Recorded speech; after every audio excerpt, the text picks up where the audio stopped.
What if everything you've been desperately reaching for has been quietly moving away from you? What if the very act of chasing what you want is the exact reason you don't have it? And what if there's an ancient way of being that turns this entire struggle upside down? Think about the last time someone was trying too hard to impress you. You could feel that desperate energy, couldn't you? It probably made you want to step back rather than move closer. Now remember someone who was simply present with you, comfortable in their own skin, not needing anything from you. That's magnetic. That's what happens when the chasing stops. Where are you listening from right now? Are you at home, curled up somewhere comfortable? Maybe you're walking or lying in bed after a long day. If it feels right, share your location below, because this ancient wisdom creates something beautiful when it's shared across the world. Take a moment to settle in. Let your shoulders drop just a little. There's nowhere else you need to be. The Buddha discovered something revolutionary 25 centuries ago. Your suffering doesn't come from what happens to you. It comes from how tightly you grip what you think should happen. Every time you chase a feeling, demand a particular outcome, or insist that someone behave a certain way, you create the very tension that pushes away what you're seeking. But here's where everything shifts. When you learn the art of attraction instead of pursuit, life begins reorganizing itself around your peace. Let's discover how.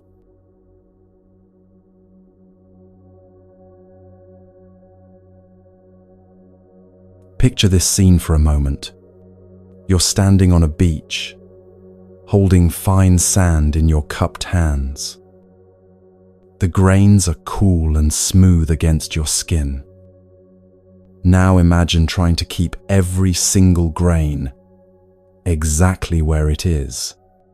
Your fingers tighten, your palms press together, your whole body tenses with the effort. What happens? The sand slips through the tiny spaces between your fingers, escaping faster the harder you squeeze. But now imagine holding that same sand with open, relaxed palms. Your hands are steady, but soft. The sand rests naturally in the curves of your hands. Some grains might drift away with the breeze, and that's perfectly fine. What remains settles comfortably, held not by force, but by the natural shape of your open hands. This is the secret the Buddha discovered under the Bodhi tree 2,500 years ago. Life flows most freely to us when we stop trying to control its every movement. Love deepens when we stop demanding it look a certain way. Peace arrives when we quit chasing after it so desperately. Happiness emerges when we're no longer forcing it to show up on our timeline. There's an ancient story about a Zen monk named Banzan who spent years meditating in monasteries, seeking enlightenment through countless hours of formal practice. One day, he was walking through a busy marketplace when he overheard a conversation between a butcher and his customer. The customer asked for the best piece of meat, and the butcher replied, "Everything in my shop is the best. There is nothing here that is not the best." In that moment, Banzan understood something profound. He had been searching everywhere for the best spiritual experience, the perfect moment of awakening. But every moment was already perfect, exactly as it was. His enlightenment didn't come from finding something new. It came from letting go of the idea that he needed to find anything at all. Think about your own life for a moment. Where are you gripping so tightly that your knuckles have turned white? Maybe it's a relationship where you keep trying to change the other person. Perhaps it's a job situation where you're fighting against circumstances beyond your control. Or it could be an image of how your life should look that you're clinging to, even though it's causing you daily stress. The Buddha had a word for this gripping. He called it tanha, which means thirst or craving. But this wasn't the healthy thirst your body feels when it needs water. This was the desperate, never satisfied thirst of always wanting things to be different than they are. The thirst that makes you believe happiness lives somewhere else, with someone else, at some other time. Here's what makes this discovery so profound. The Buddha realized that our suffering doesn't actually come from the circumstances of our lives. It comes from our relationship to those circumstances. Two people can experience the exact same situation: losing a job, ending a relationship, facing an illness, and have completely different levels of suffering based on how tightly they're gripping their expectations. When the Buddha spoke about the Four Noble Truths, he wasn't delivering cosmic judgments or universal laws carved in stone. He was offering a gentle diagnosis, like a skilled doctor who sees your pain clearly and wants to help you understand where it's really coming from. The first truth is simply this: suffering exists. Not because life is meaningless or cruel, but because suffering is woven into the fabric of human experience. You don't need to feel guilty about your pain or pretend it doesn't exist. The Buddha is saying, yes, this hurts, and that's completely understandable. The second truth goes deeper. Suffering has a cause. And that cause isn't your difficult boss, your stubborn partner, or your challenging circumstances. The cause is your attachment to how things should be. Every time you find yourself thinking, this shouldn't be happening, or they should act differently, or life should be easier, you're creating the very tension that hurts. But here's where hope enters the picture. The third truth is revolutionary. Suffering can end. Not because you'll finally get everything you want, but because you can learn to hold your desires differently. You can want things without needing them to happen exactly as you imagine. You can care deeply without drowning in attachment. The fourth truth is the practical part. There's a path to this freedom. It's not a mysterious, complicated journey available only to monks and mystics. It's a series of gentle practices that gradually teach you how to hold life with open hands. To understand how this works, the Buddha taught about the 5 aggregates, 5 different aspects of human experience that we often mistake for our true self. These are form, sensation, perception, mental formations, and consciousness. When you realize that you are not any of these parts in isolation, but something much more fluid and spacious, you begin to loosen your rigid identification with your thoughts and emotions. Your body changes constantly, from childhood to old age. Your sensations shift moment by moment. Your perceptions alter based on your mood, health, and circumstances. Your thoughts and mental patterns evolve throughout your life. Even your consciousness moves through different states: waking, dreaming, deep sleep. So who are you really beneath all these changing elements? You are the aware space in which all these experiences arise and pass away. You are not your achievements or your failures, not your anxious thoughts or your moments of joy. You are something much more vast and unchanging, the witness of all these temporary experiences. There's a beautiful story about a Zen master named Ryokan, who lived simply in a small hut on a mountain. One night, a thief broke into his hut looking for valuables. Ryokan had nothing worth stealing, so he gave the thief his clothes and said, "I wish I could give you this beautiful moon as well." The thief left, confused and empty-handed. Later, Ryokan sat naked under the moonlight and wrote a poem. The thief left it behind, the moon at the window.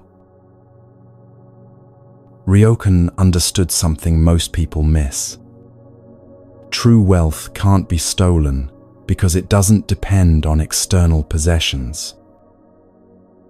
When you're not attached to things, you can't lose what truly matters. The moon, beauty, peace, the present moment was still there, untouched by the thief's actions. Let's explore what this looks like in your daily life. Letting go doesn't mean becoming passive or giving up on things that matter to you. It means learning to act from inspiration rather than desperation. It means caring without clinging, loving without possessing, hoping without demanding. Start with something small. Maybe there's a habit you've been trying to change for months. Perhaps you want to exercise more, eat healthier, or wake up earlier.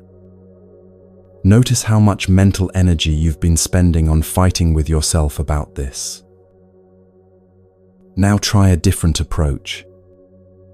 Instead of forcing the change, create gentle conditions that make the new habit more likely to happen naturally. If you want to exercise more, don't set impossible goals that guarantee failure. Instead, put your workout clothes by your bed the night before. Lower the barrier instead of raising your willpower. If you want to eat healthier, don't shame yourself for your food choices. Simply place a bowl of fruit where you'll see it when you're hungry. Create conditions for what you want rather than forcing what you want. The same principle applies to relationships. Think about someone in your life who frustrates you regularly.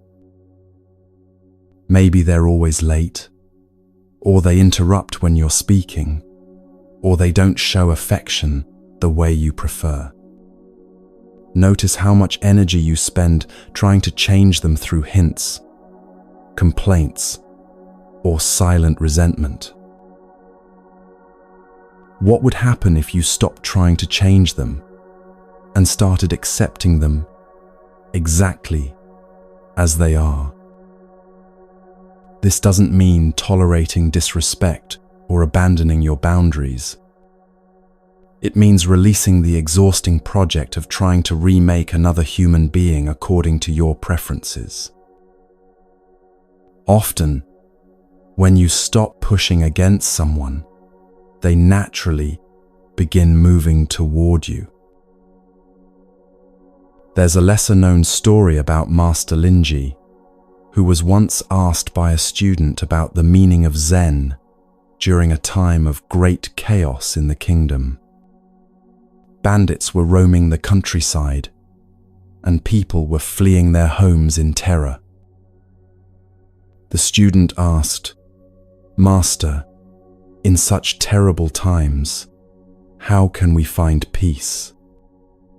Master Linji pointed to a blind donkey grazing peacefully in a field nearby and said, "Look at that donkey.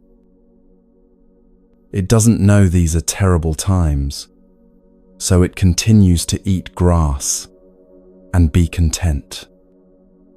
The chaos exists, but the donkey's peace also exists. Which reality will you choose to live in?" The master wasn't suggesting ignorance or denial of real problems.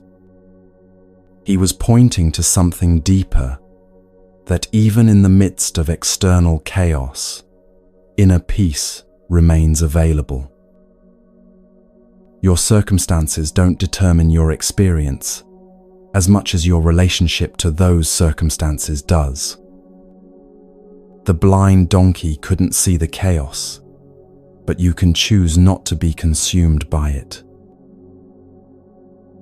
This story teaches us that our judgments about situations often create more suffering than the situations themselves.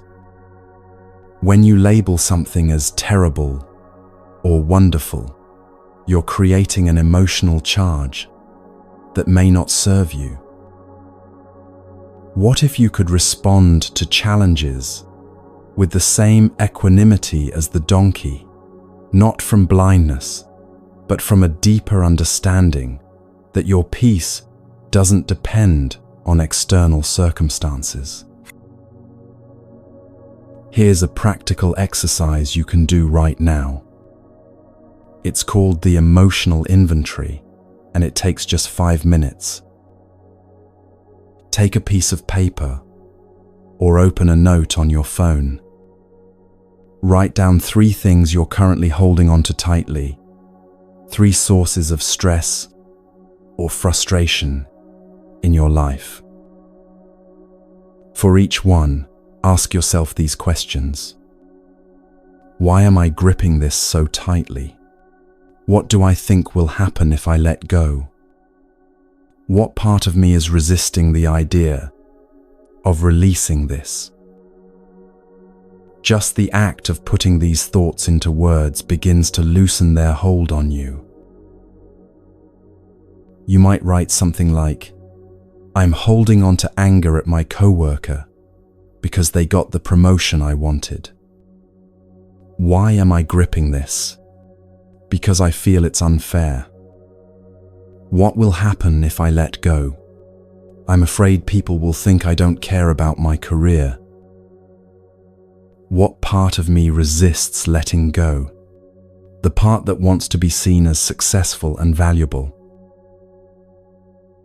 Now you can see the real issue isn't your coworker or the promotion. It's your attachment to being perceived in a certain way. That's something you can work with, something you can gradually release without giving up your ambition or self-respect. Try this letting go meditation. Sit comfortably and close your eyes. Take 3 deep breaths. feeling your body settle with each exhale. Now imagine you're carrying a heavy backpack filled with all your worries, resentments, and attachments. Feel the weight of it on your shoulders. With each exhale, imagine setting this backpack down on the ground next to you. You're not throwing it away. It's still there, if you need it. But for now, you're choosing not to carry it. Notice how your body feels lighter, how your breathing deepens, how your mind becomes more spacious. Some thoughts might arise like, "But I need to worry about this," or "I can't just let go of something so important." Gently acknowledge these thoughts and return to the image of the backpack resting safely beside you.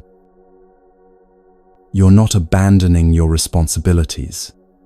You're approaching them from a place of clarity rather than anxiety. There's another beautiful story about an old temple where a monk was tasked with carrying water from the well to the kitchen every day. He used 2 large pots suspended from either end of a wooden pole across his shoulders. One pot was perfect and held water beautifully, but the other had a crack that leaked water throughout the entire journey.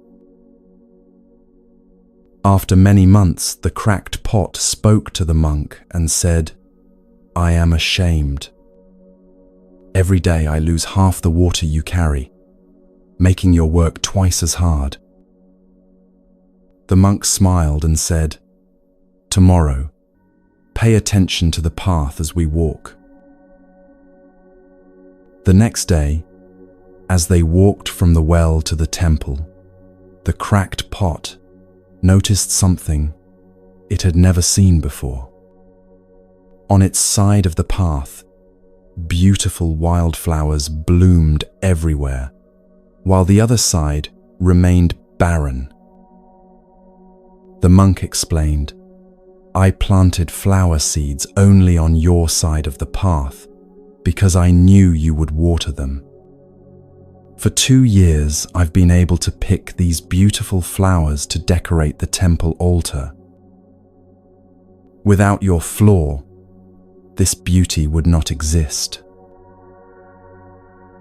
This story reveals something profound about our relationship to our perceived imperfections.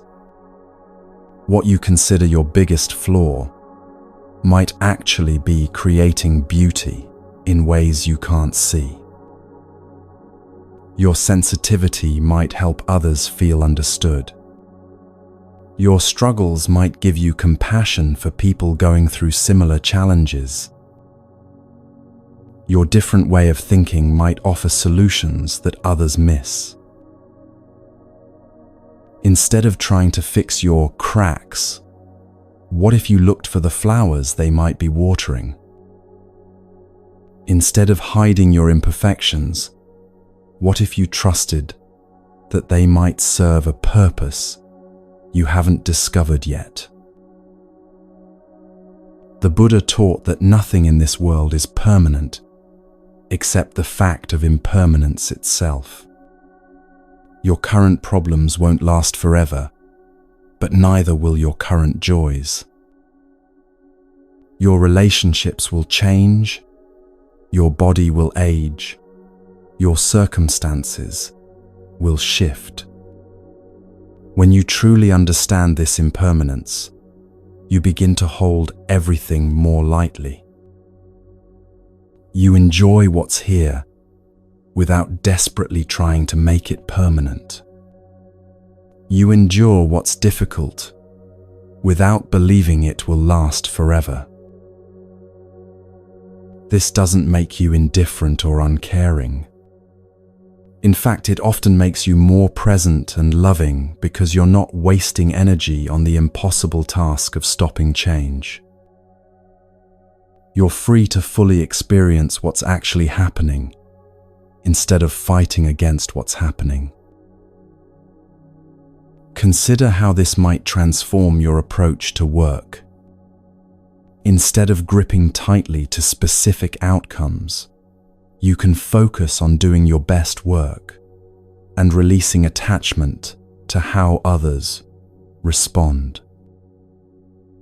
Instead of trying to control your colleagues' opinions, you can concentrate on being authentic and letting the relationships develop naturally.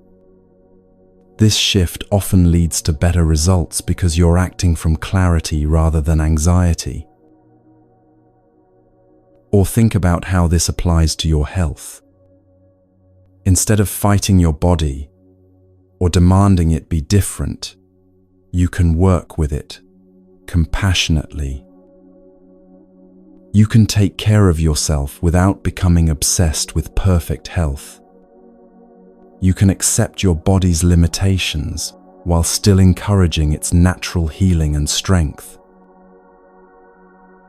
Even your emotions become easier to navigate when you stop gripping them so tightly. Sadness moves through you more quickly when you don't resist it. Anger transforms into clarity when you don't feed it with stories about how wrong everything is.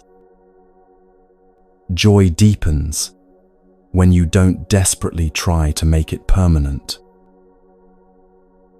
Here's something beautiful that happens as you practice letting go. You begin to notice that life has its own intelligence, its own timing, its own way of working things out. Solutions appear that you never could have planned. Opportunities emerge from unexpected directions. People enter your life exactly when you need them most. This isn't magical thinking. It's what becomes visible when you're not so busy forcing and controlling that you miss the natural flow of support around you. It's like finally hearing the music that was playing all along once you stop making so much noise with your own struggle. Try this experiment for 1 week. Choose one area of your life where you've been pushing hard for a particular outcome. Instead of abandoning your goal, simply change your approach. Take the actions that feel natural and necessary, but release your white-knuckled grip on exactly how and when things should unfold. Notice what happens, not just in your external circumstances, but in your body, your mind, your overall sense of well-being. You might discover that the very thing you were pushing away with your effort begins flowing toward you when you create space for it. You might find that solutions you never considered become obvious. You might realize that what you thought you wanted wasn't actually what would make you happy. The Buddha compared our usual way of living to a monkey with its hand caught in a jar. The monkey reaches through the narrow opening to grab the food inside, but once its fist is full, it can't pull its hand back out. The monkey could easily free itself by letting go of what it's grasping, but it's so focused on the food that it doesn't see the obvious solution. How many jars do you have your hand caught in right now? How many things are you grasping so tightly that you've trapped yourself? The freedom you're seeking might be as simple as opening your fist. But letting go is just the beginning of something even more beautiful. When you create space by releasing what no longer serves you, that space doesn't stay empty. It becomes filled with presence, with awareness, with a different quality of aliveness. And this brings us to one of the most practical and transformative aspects of Buddhist wisdom: learning to train your mind like you would train your body, but with infinite gentleness and patience.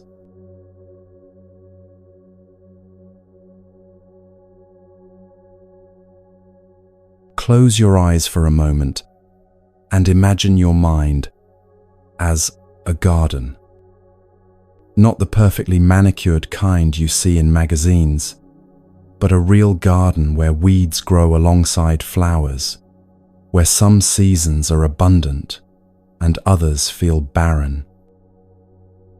Now imagine tending this garden, not with force or frustration, but with the patient curiosity of someone who understands that growth happens in its own time. This is what meditation really is. It's not about creating an empty, silent mind. That's one of the biggest misunderstandings that keeps people from experiencing its gifts.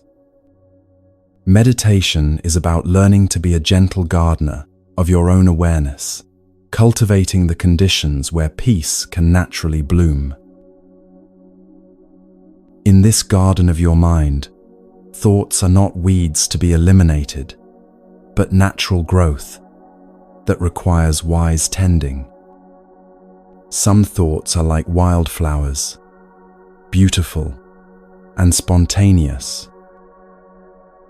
Others might be like brambles, prickly and unwanted, but still part of the landscape. A skilled gardener doesn't wage war against the brambles. They understand how to work with them skillfully. Most people approach meditation like they're going into battle against their thoughts. They sit down with the mission to empty their mind and then feel defeated when thoughts keep arising. It's like trying to stop the ocean from making waves, exhausting and ultimately impossible. The Buddha never taught that you should eliminate thoughts. He taught that you should change your relationship to them. Think about it this way. When you're watching clouds drift across the sky, you don't try to push them away or hold on to the ones you find beautiful. You simply observe their natural movement. Your thoughts are like those clouds. They arise, they change, they pass away. Meditation teaches you to be the sky, not the clouds. There's a story about a young monk who complained to his teacher that his meditation was terrible because his mind was full of thoughts. The teacher took him to a muddy pond and said, "Look at this water. You can't see the bottom because it's stirred up." Then he led the monk to a clear mountain stream and said, "This water is also full of movement, but because it's not fighting against its flow, you can see all the way to the bottom." The teacher smiled and said, "Your mind doesn't need to be still, like a dead pond. It needs to be clear like a flowing stream." This story points to something revolutionary about meditation practice. Clarity doesn't come from stopping your thoughts. It comes from not getting caught up in their drama. When you sit in meditation and notice your mind wandering to your grocery list, you don't need to judge yourself or try harder. You simply notice, "Oh, there's planning happening," and gently return your attention to your breath. It's like training a puppy, firm but kind, consistent but not harsh. The Buddha taught two main types of meditation that work together like old friends. The first is called shamatha, which means peaceful abiding or calm mental staying. This practice trains your mind to rest on a single object, usually your breath, and to return there each time it wanders. Shamatha is like strengthening your mental muscles. Just as you might lift weights to build physical strength, you practice returning your attention to your breath to build concentration. At first, your mind might wander every few seconds, and that's completely normal. You're not failing, you're noticing, and noticing is actually the whole point. When practicing shamatha, you might place your attention on the sensation of breath at your nostrils, feeling the cool air entering and the warm air leaving. Or you might focus on the gentle rise and fall of your belly. The specific object matters less than your commitment to returning to it each time your mind travels elsewhere. This returning is not a failure, it's the practice itself. The second type is vipassana, which means clear seeing or insight. While shamatha teaches you to focus, vipassana teaches you to observe. Instead of concentrating on one thing, you open your awareness to notice whatever arises: thoughts, emotions, sensations, without getting involved in their stories. Vipassana is like becoming a scientist of your own experience. You might notice, there's anxiety in my chest, or there's a story about what I should have said yesterday, or there's tension in my shoulders. You're not trying to fix or change anything. You're simply gathering data about how your mind and body actually work. In Vipassana practice, you learn to distinguish between primary experiences and secondary reactions. The primary experience might be a physical sensation of tightness in your chest. The secondary reaction is the story you tell yourself about that sensation. This means I'm having a panic attack, or I must be dying. Through practice, you learn to stay with the primary experience without getting swept away by the secondary stories. Here's what makes this so powerful. Most of the time, you're completely identified with your thoughts and emotions. When anxiety arises, you become anxious. When anger appears, you become angry.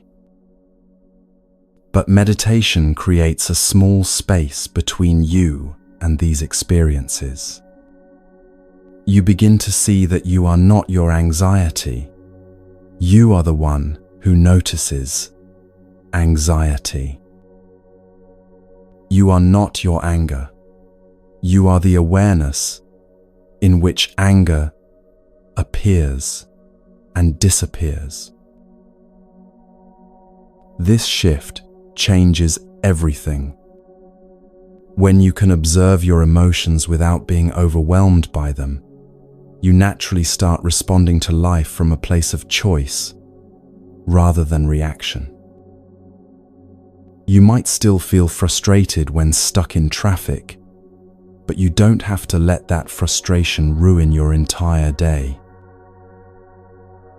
You might still feel sad about a loss, but you don't have to believe the story that says you'll never be happy again.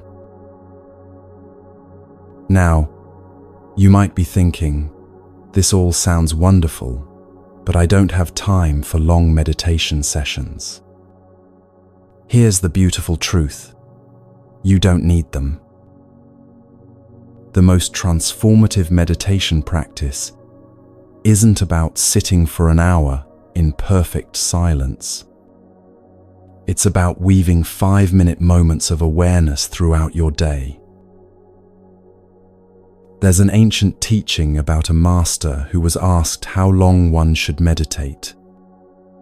He replied, "If you're very busy, meditate for 20 minutes. If you're extremely busy, meditate for an hour." This wasn't a joke.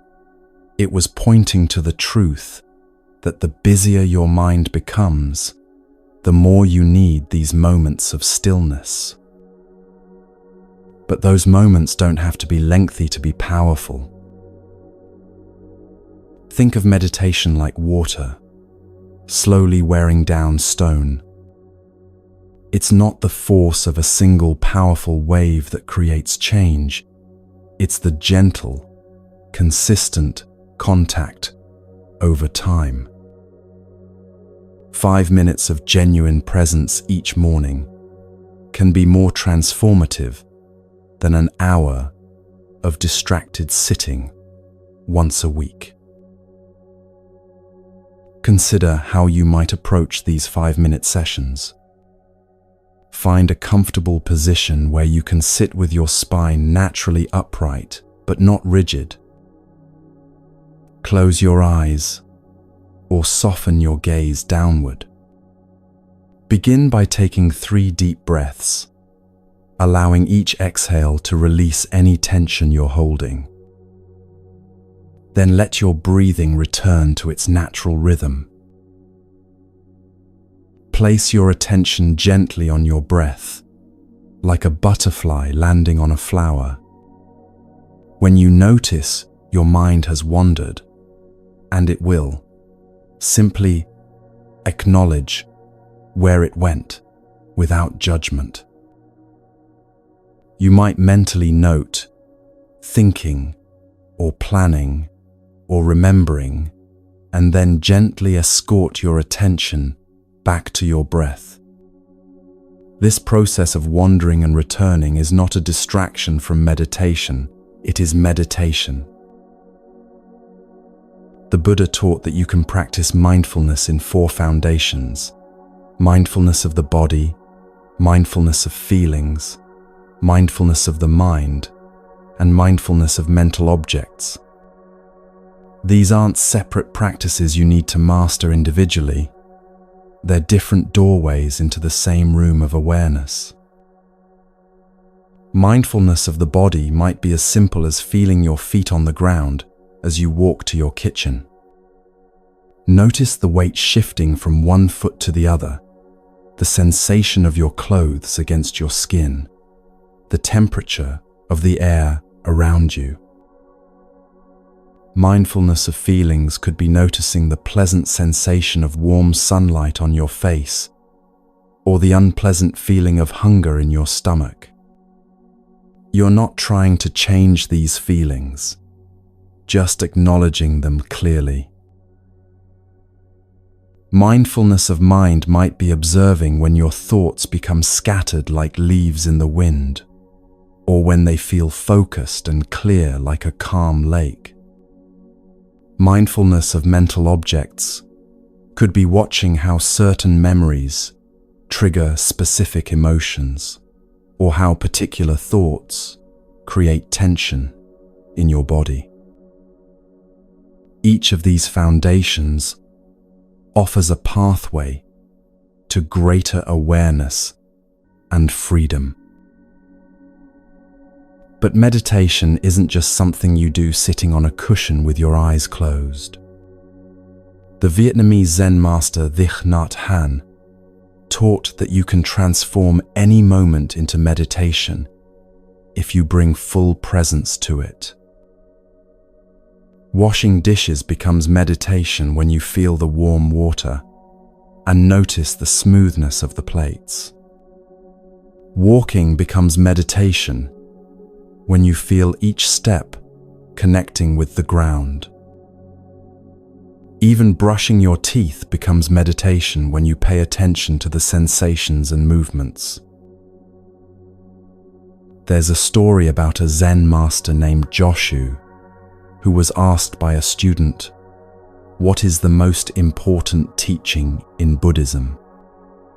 Joshu was sweeping the temple courtyard at the time, and without stopping his work, he simply said, "Sweeping." The confused student pressed further, "But master, surely there must be something more profound than sweeping." Joshu paused, looked directly at the student, and said, "Then you haven't understood sweeping." This story reveals something profound about the nature of awakened awareness. Enlightenment isn't found in extraordinary experiences or mystical states. It's found in bringing complete presence to whatever you're doing right now. When you're fully present while sweeping, you're not thinking about what you'll do next or replaying what happened yesterday. You're simply here, now, engaged in the simple act of sweeping. And in that complete presence, something magical happens. Ordinary actions become sacred. Another beautiful teaching comes from Master Huangpo, who said, "Your everyday mind, that is the way." He wasn't talking about your distracted, worried, planning mind. He was pointing to the natural awareness that's always present beneath the mental chatter. The mind that notices the taste of your morning coffee, that feels grateful for a friend's laughter, that recognizes beauty in unexpected moments. This everyday awareness, when cultivated through practice, becomes your gateway to peace. The traditional Buddhist understanding of how meditation works is both simple and profound. The Buddha taught that our suffering comes from three mental poisons: greed, hatred, and delusion. Meditation doesn't eliminate these tendencies. It helps you see them clearly, so they lose their power over you. When greed arises as a desperate wanting for things to be different, meditation helps you notice this craving without being consumed by it.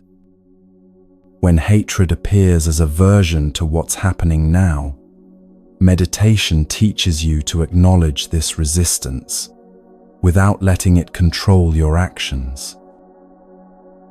When delusion clouds your perception with stories about how things should be, meditation clears the mental fog so you can see reality more clearly. This process happens naturally, like muddy water settling when you stop stirring it. The Buddha compared the mind to a jar of muddy water. When you're constantly agitating it with worry, planning, and reactivity, you can't see clearly. But when you stop stirring, when you simply sit and observe, without interfering, the mud gradually settles and the water becomes clear. Let's make this practical for your daily life. Here are 3 simple ways to begin training your mind like a garden, starting today. First, the morning breath practice. Before you check your phone or get out of bed, take 3 conscious breaths. Feel your body against the mattress. Notice the quality of light in your room and simply breathe. This isn't about achieving any particular state. It's about starting your day with awareness rather than immediately jumping into activity. Let this practice be like opening the curtains in your mind, gently welcoming the day. Second, the mindful transition practice. Choose one daily transition, like walking from your car to your workplace or from one room to another in your home, and use it as a meditation bell. Each time you make this transition, take 3 conscious steps where you feel your feet touching the ground and notice your breath. This simple practice begins to break up the autopilot patterns that keep you disconnected from the present moment. Think of these transitions as doorways where you can step from distraction into presence. Third, the emotional weather practice. Several times throughout your day, pause and ask yourself, what's the weather like in my mind right now? Is it stormy with worry, cloudy with confusion, sunny with contentment? You're not trying to change the weather, you're simply becoming aware of it. This practice helps you realize that emotions, like weather, are temporary and constantly changing. Just as you wouldn't try to argue with a thunderstorm, you can learn to let emotional storms pass through without resistance. There's a lesser-known story about a monk who spent years trying to achieve perfect meditation. He would sit for hours, fighting with his thoughts and becoming frustrated when his mind wandered. One day, exhausted from his efforts, he simply gave up trying to meditate correctly and just sat quietly, allowing whatever arose to be there. In that moment of surrender, he noticed something he had missed in all his striving.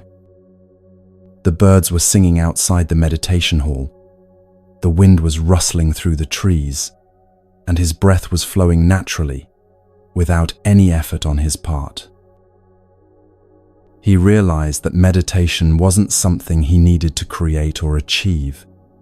It was something that was always happening, waiting for him to notice.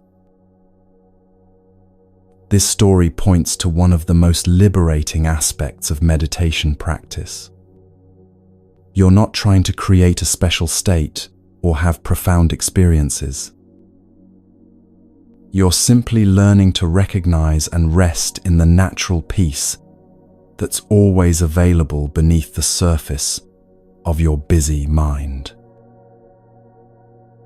The 8th century Buddhist master Shantideva wrote, "If you want to know your mind, sit down and observe it." This simple instruction contains everything you need to know about meditation. You don't need special techniques, expensive equipment, or years of training. You just need the willingness to sit down and pay attention to what's actually happening in your experience right now. As you begin to cultivate this quality of gentle attention, you might notice that your relationship to everything starts to shift. Difficult emotions don't feel as overwhelming because you're not fighting them. Pleasant experiences become richer because you're fully present for them. Everyday activities become more satisfying because you're actually there while they're happening. Food tastes better when you're not eating while scrolling through your phone. Conversations become more meaningful when you're truly listening instead of planning what to say next. The Buddha taught that meditation is like polishing a mirror. You're not trying to create something new. You're simply removing the dust that's been accumulating on the surface.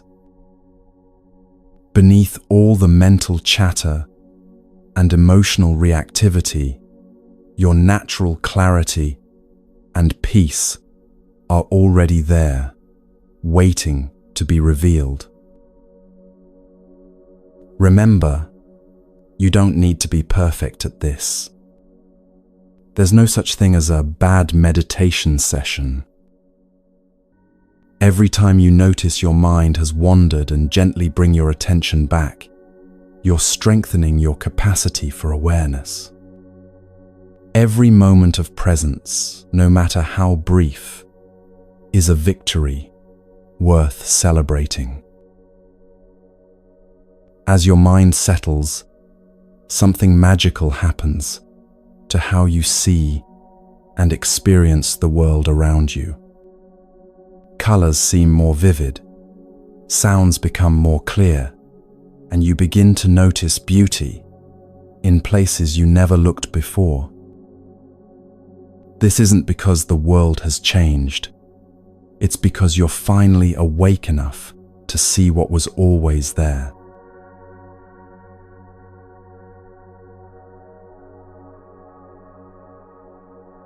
Right now, as you're listening to these words, there's a secret door standing wide open just beside you. You've probably walked past it thousands of times without noticing, too busy rushing towards some imagined future or replaying scenes from yesterday. This door doesn't lead to another place. It opens into this place, this moment, this breath you're taking right now. And the extraordinary thing about this door is that it's always available, always unlocked, always welcoming you home to yourself. Most of us spend our days like sleepwalkers, moving through routines we barely register. You brush your teeth while mentally reviewing your schedule. You eat breakfast while scrolling through your phone. You drive to work replaying yesterday's conversation or rehearsing tonight's difficult discussion. You're physically present, but mentally absent, like an actor performing in a play while thinking about something completely different. This autopilot existence isn't a character flaw or a modern disease. It's a natural function of the human mind, which evolved to solve problems and plan for the future. But when this survival mechanism becomes your default way of being, you miss the very life you're trying to protect and improve. You become like someone frantically searching for their glasses while wearing them, looking everywhere except the one place they actually are. Consider how many moments you've missed while your mind was elsewhere. How many sunsets passed unnoticed while you worried about tomorrow's meeting? How many conversations with loved ones became background noise to your internal commentary? How many meals were consumed without tasting? How many walks taken without feeling your feet touch the earth? This isn't about guilt or regret. It's about recognizing the invitation that's always available to return. The Buddha taught that this unconscious living is one of the deepest forms of suffering. Not because it's dramatic or painful, but because it's so subtle, you don't even realize what you're missing. You might have a perfectly fine day and still feel empty at the end of it, wondering where the hours went and why nothing felt quite real. It's like living your entire life watching a movie of your experience instead of actually having the experience. There's a story about a Zen student who complained to his master that meditation was boring. "All I do is sit and breathe," he said. "Where is the enlightenment you promised?" The master handed him a cup of tea and said, "Drink this." The student drank quickly and set the cup down. "What did it taste like?" asked the master. The student paused, realizing he had no idea. He had been so focused on finishing the task that he never actually tasted the tea. The master smiled gently and said, "When you can drink tea and taste it, you will understand meditation." This story reveals something profound about presence. Awakening isn't about having special experiences or reaching altered states of consciousness. It's about being fully here for the ordinary experiences you're already having. It's about tasting your tea while you drink it, feeling your feet while you walk, hearing the words while someone speaks to you. The secret door to presence opens whenever you remember to step out of the story in your head and into the sensations in your body. Right now, can you feel the weight of your body wherever you're sitting or lying? Can you notice the temperature of the air on your skin? Can you hear the sounds around you, perhaps traffic in the distance or the hum of an appliance? These simple sensations are happening right now, regardless of whatever drama your mind might be spinning. Your body is always in the present moment. It has no choice in the matter. It can't be anywhere else, can't experience anything else, can't worry about tomorrow or regret yesterday. When you anchor your attention in bodily sensation, you immediately step out of time travel and into the eternal now. 2.0. This is why the breath is such a powerful meditation object. It's always happening here, always happening now. When you pay attention to what's actually happening, instead of what you're thinking about what's happening, something magical occurs. The simplest activities become sources of wonder. Washing dishes transforms from a chore into a meditation when you feel the warm water flowing over your hands. Notice the rainbow bubbles forming and popping. Hear the gentle clink of plates against each other. Suddenly, you're not washing dishes to get them done. You're washing dishes to wash dishes. Take the simple act of making your bed in the morning. Usually, this might be done hurriedly, your mind already racing toward the day's first meeting or obligation. But what happens when you slow down and actually feel the texture of the sheets between your fingers? When you notice the satisfaction of smoothing wrinkles and arranging pillows? When you appreciate the transformation from rumpled to orderly? The bed still gets made, but you've created a moment of mindful care that sets a different tone for your entire day. Drinking your morning coffee becomes a ceremony when you notice the steam rising from the cup. Inhale the rich aroma Feel the warmth spreading through your chest as you swallow. Walking to your mailbox becomes a journey when you feel each step. Notice how your weight shifts from heel to toe. Observe how the light filters through the trees. These aren't special moments you need to create.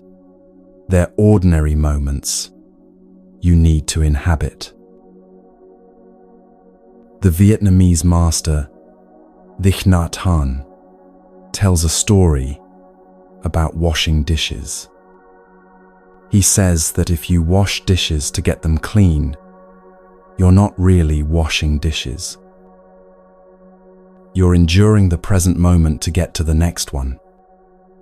But if you wash dishes to wash dishes, if you're fully present for the water, the soap, the motion of your hands, then washing dishes becomes a gateway to peace. The dishes still get clean, but something else happens too. You come alive. This same principle applies to every mundane activity in your life. Folding laundry becomes meditation when you notice the softness of fabric, the rhythm of your movements, the satisfaction of creating order. Waiting in line stops being frustrating when you use it as an opportunity to observe people, appreciate the simple fact that you're alive, or practice patience as a form of inner training.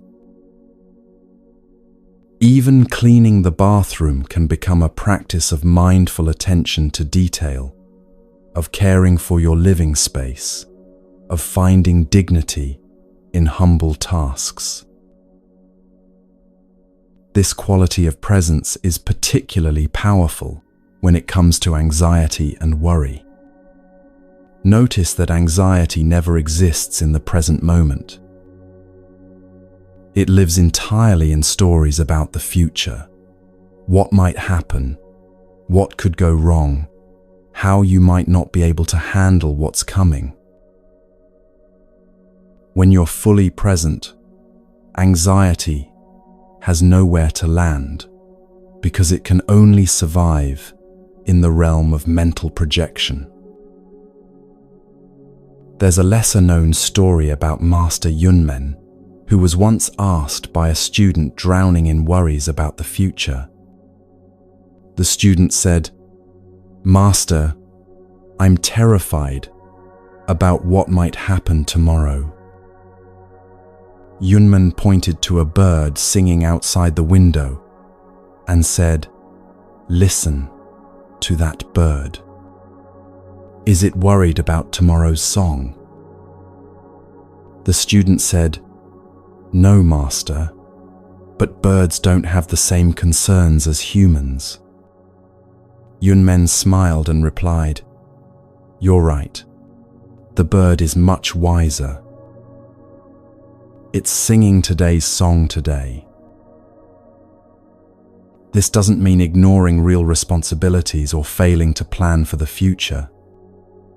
It means distinguishing between practical planning and anxious rumination. When you need to prepare for something, you can do so from a place of presence rather than panic.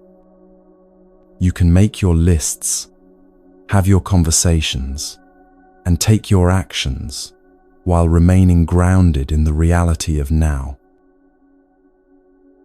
Imagine the difference between anxious planning and present moment planning. Anxious planning feels frantic, overwhelming, full of worst-case scenarios and endless what-ifs.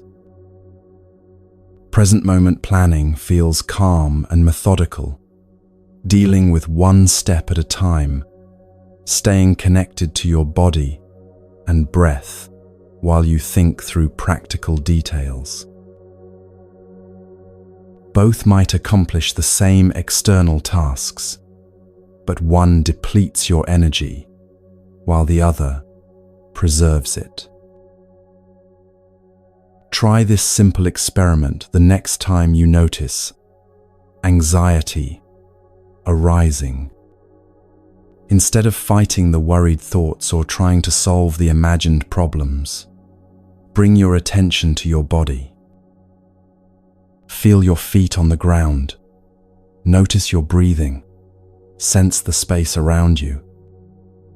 Anxiety is a mental storm, but your body is always here, always present, always available, as an anchor.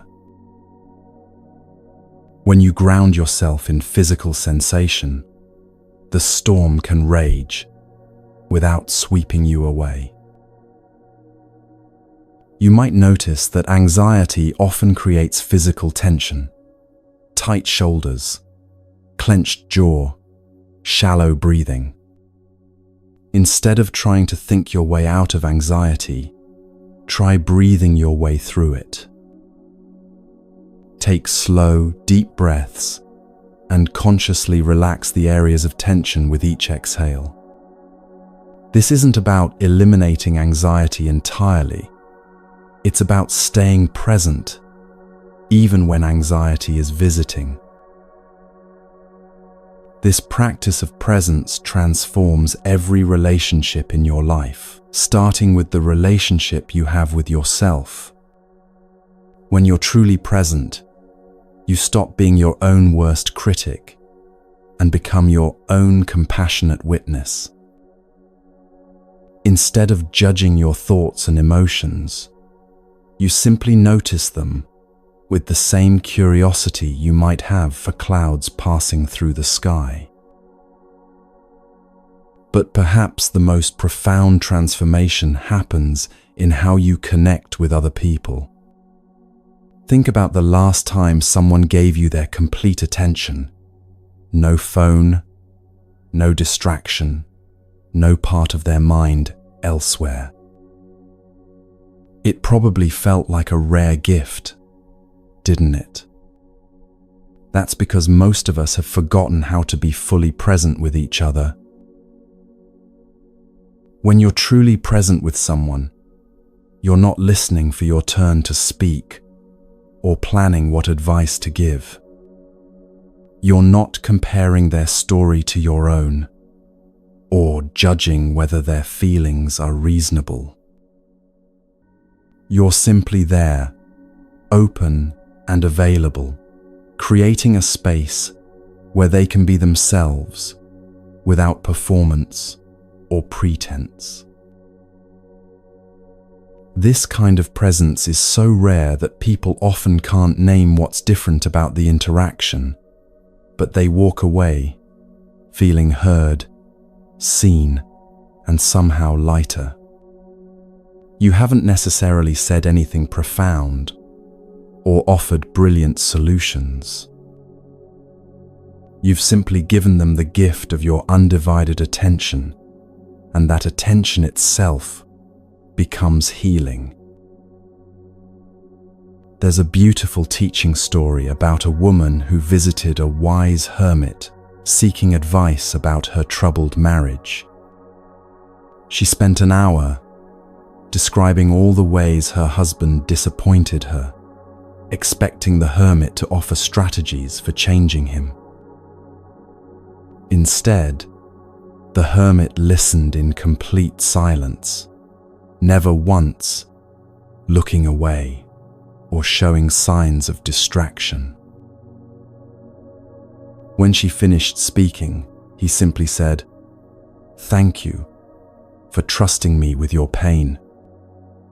The woman left without any advice, but she felt more peaceful than she had in months. Later, she realized that the hermit had shown her what she had been craving all along, not solutions, but presence. Children naturally understand this quality of presence because they haven't yet learned to live anywhere but right here, right now. Watch a child playing with blocks or drawing with crayons. They're not thinking about what they'll do next or how their creation compares to others. They're completely absorbed in the colors, the textures, the simple joy of creation.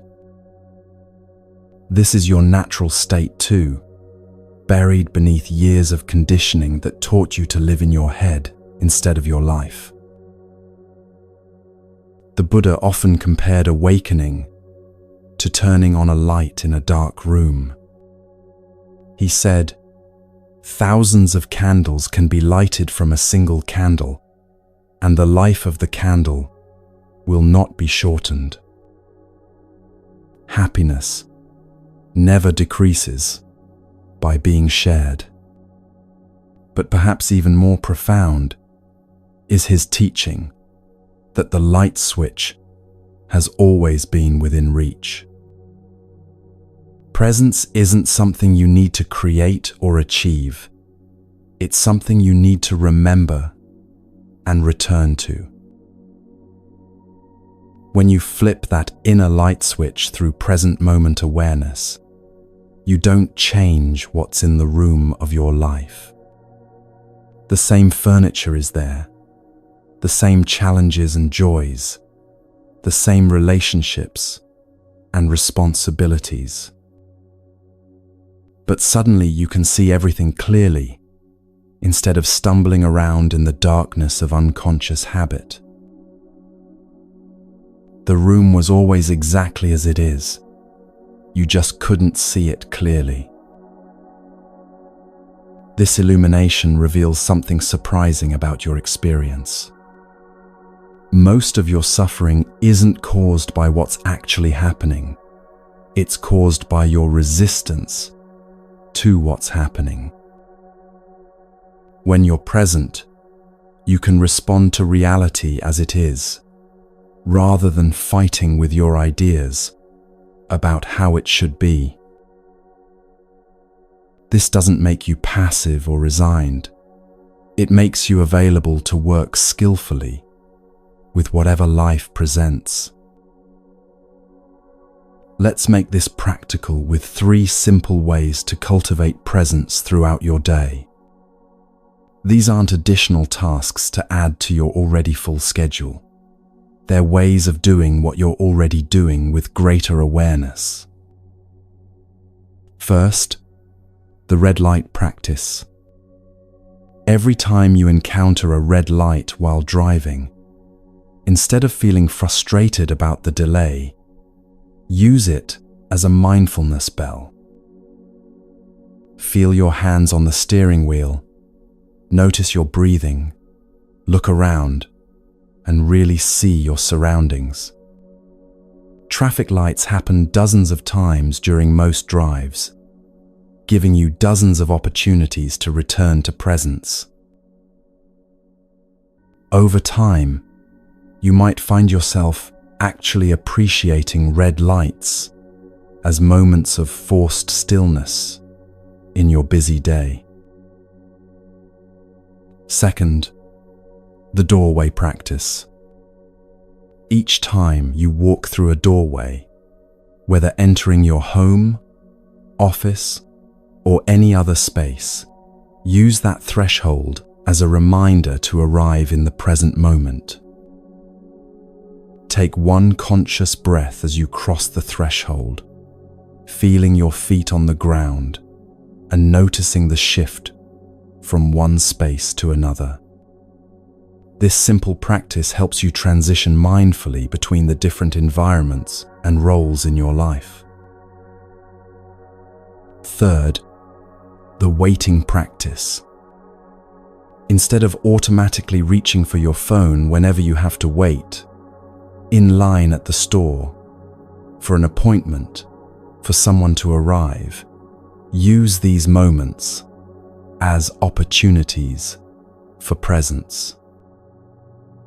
Notice what you can see, hear, and feel without needing to be entertained or productive.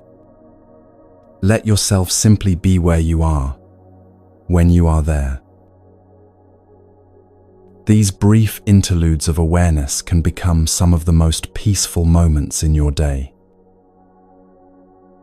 There's a story about a Zen master who was asked what enlightenment feels like. He thought for a moment and then said, "It's like walking through your own front door." The student was confused and asked for clarification. The master explained, "Most people spend their entire lives standing outside their own door, looking through the windows and imagining what it might be like inside. Enlightenment is simply having the courage to turn the handle and walk in. Your life is happening right now, in this moment, in this breath. Not in the conversation you're planning to have later, not in the memory you keep replaying, not in the future you're trying to control. Here now, in the simple fact of your existence in this moment. The secret door to presence is always open because there's nowhere to go and nothing to achieve. You're already home. You just need to notice that you've arrived. As you practice living this way, something profound begins to shift in your understanding of how life actually works. You start to see that every moment is both a result of what came before and a seed for what will come next. You begin to recognize that the quality of your presence now directly influences the quality of your future experience. This awareness leads naturally to one of the most empowering teachings the Buddha ever shared: the truth that every action, every thought, every choice you make is simultaneously an effect of the past and a cause for the future.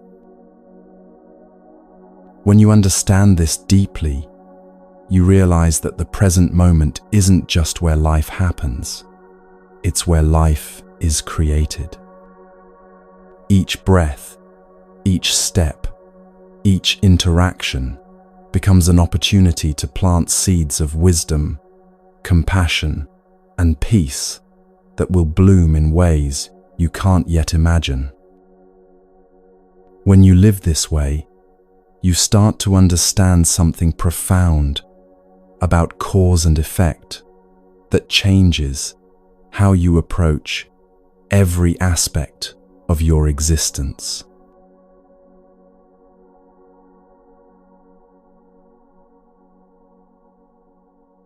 Imagine for a moment that your life is a vast garden, and every action you take, every word you speak, every thought you entertain, every choice you make, is a seed you're planting in the soil of tomorrow.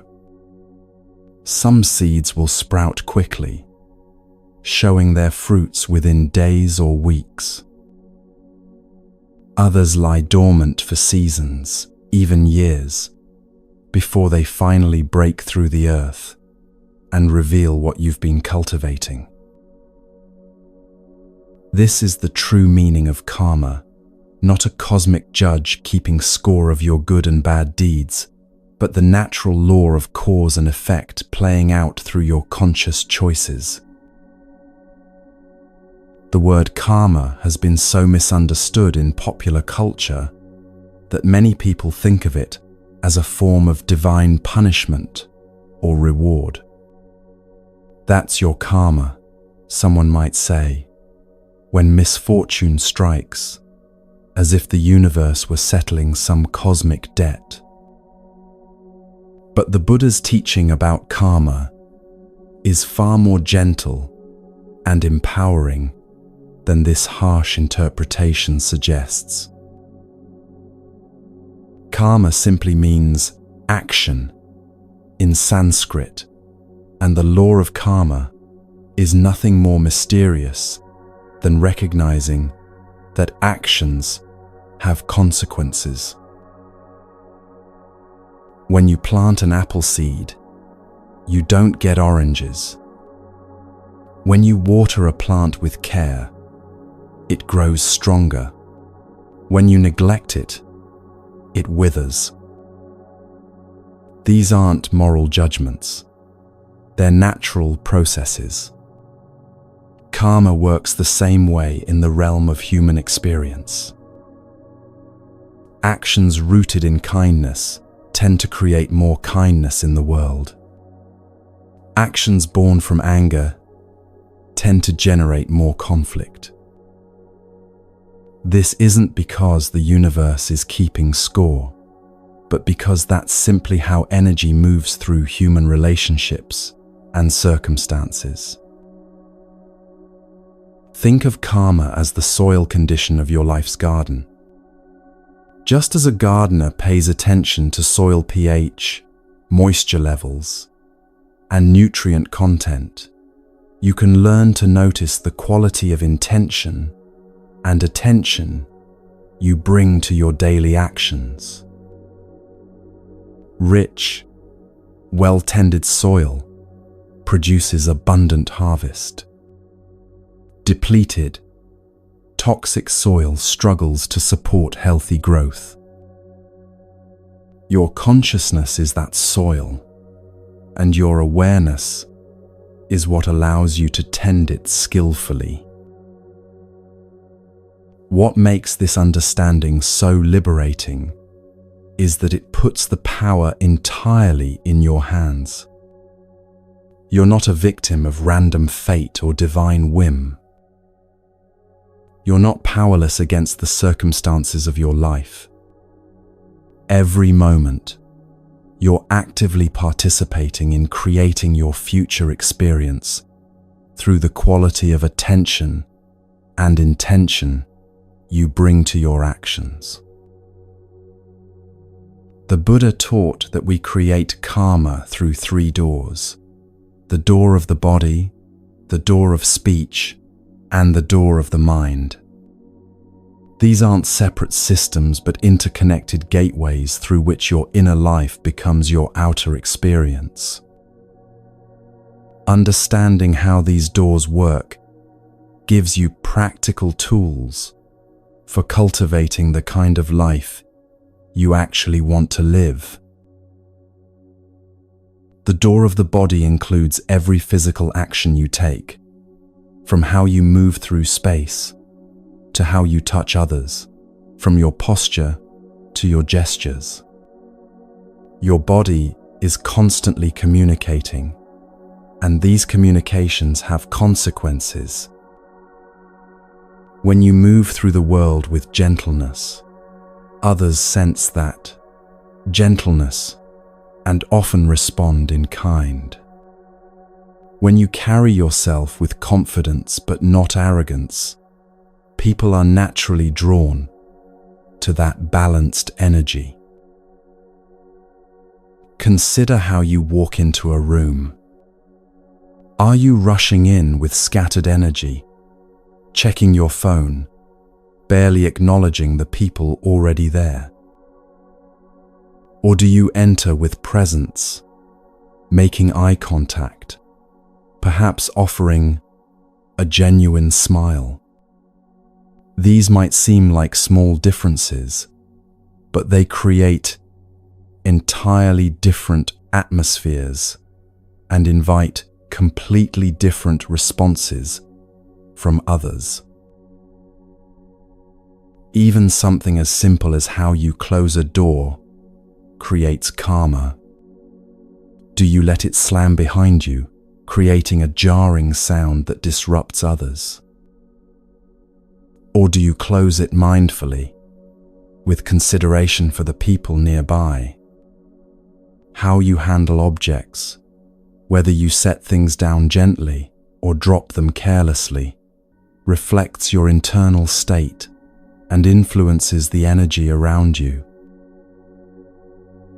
There's a story about a Zen master named Ikkyu, who was known for his unconventional behavior. One day, he entered a temple where he wasn't recognized, dressed in simple traveling clothes. The monks paid him little attention and seated him in the back during the meal. Ikkyu said nothing, ate quietly, and left. The next day, he returned wearing his formal robes as a renowned master, and the same monks rushed to honor him with the best seat and finest food. Ikkyu began serving the food to his sleeves, saying, "Eat, sleeves, since it was the robes that brought you honor, not the person wearing them." Then he quietly left again. This story reveals how our external actions, including how we present ourselves, create specific consequences. The monk's behavior toward the robes versus the person generated very different karma for their community. Ikkyu's gentle but clear demonstration planted seeds of awareness that likely influenced how those monks treated future visitors. The door of speech is perhaps the most immediate creator of karma in our daily lives. Every word you speak is a seed that will grow in the consciousness of whoever hears it. Words of encouragement can literally change the course of someone's day, or even their life. Words of criticism or complaint can poison the atmosphere of an entire household or workplace. But speech karma isn't just about the content of your words. It's also about their tone, timing, and intention.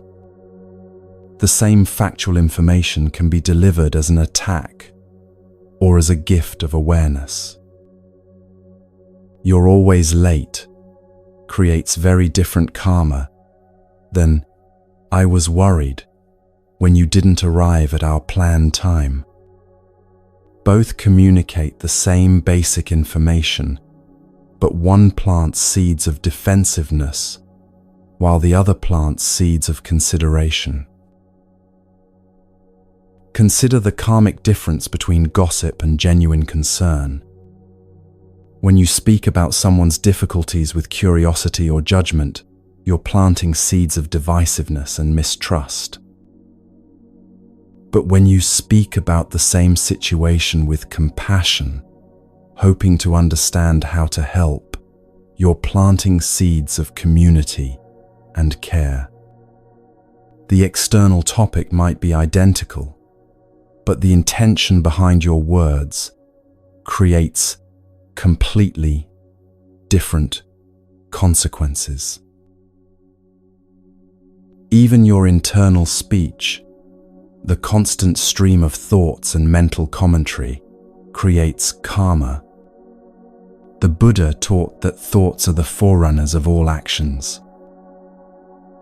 What you think repeatedly becomes the blueprint for what you speak and do.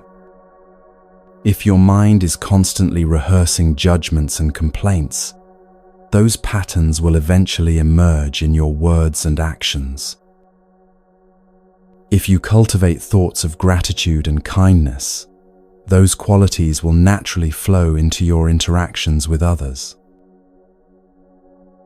This is where the door of the mind becomes crucial for conscious karma creation. Your mental habits are like the soil condition in your karmic garden. Rich, well-tended soil produces abundant, healthy growth. Depleted, toxic soil struggles to support anything beautiful. The quality of your mental soil is determined by what you feed it. Do you constantly consume media that agitates and frightens you? Do you spend time with people who encourage your worst tendencies rather than your best qualities? Do you replay negative scenarios obsessively, or do you notice beauty and practice gratitude?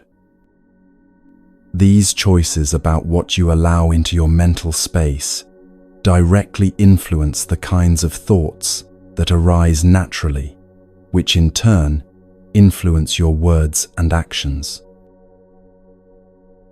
Let's make this practical with some examples of daily seed planting.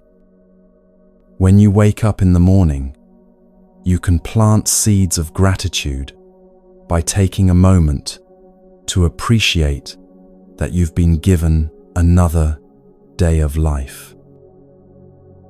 Or you can plant seeds of stress by immediately diving into your phone to check emails and news.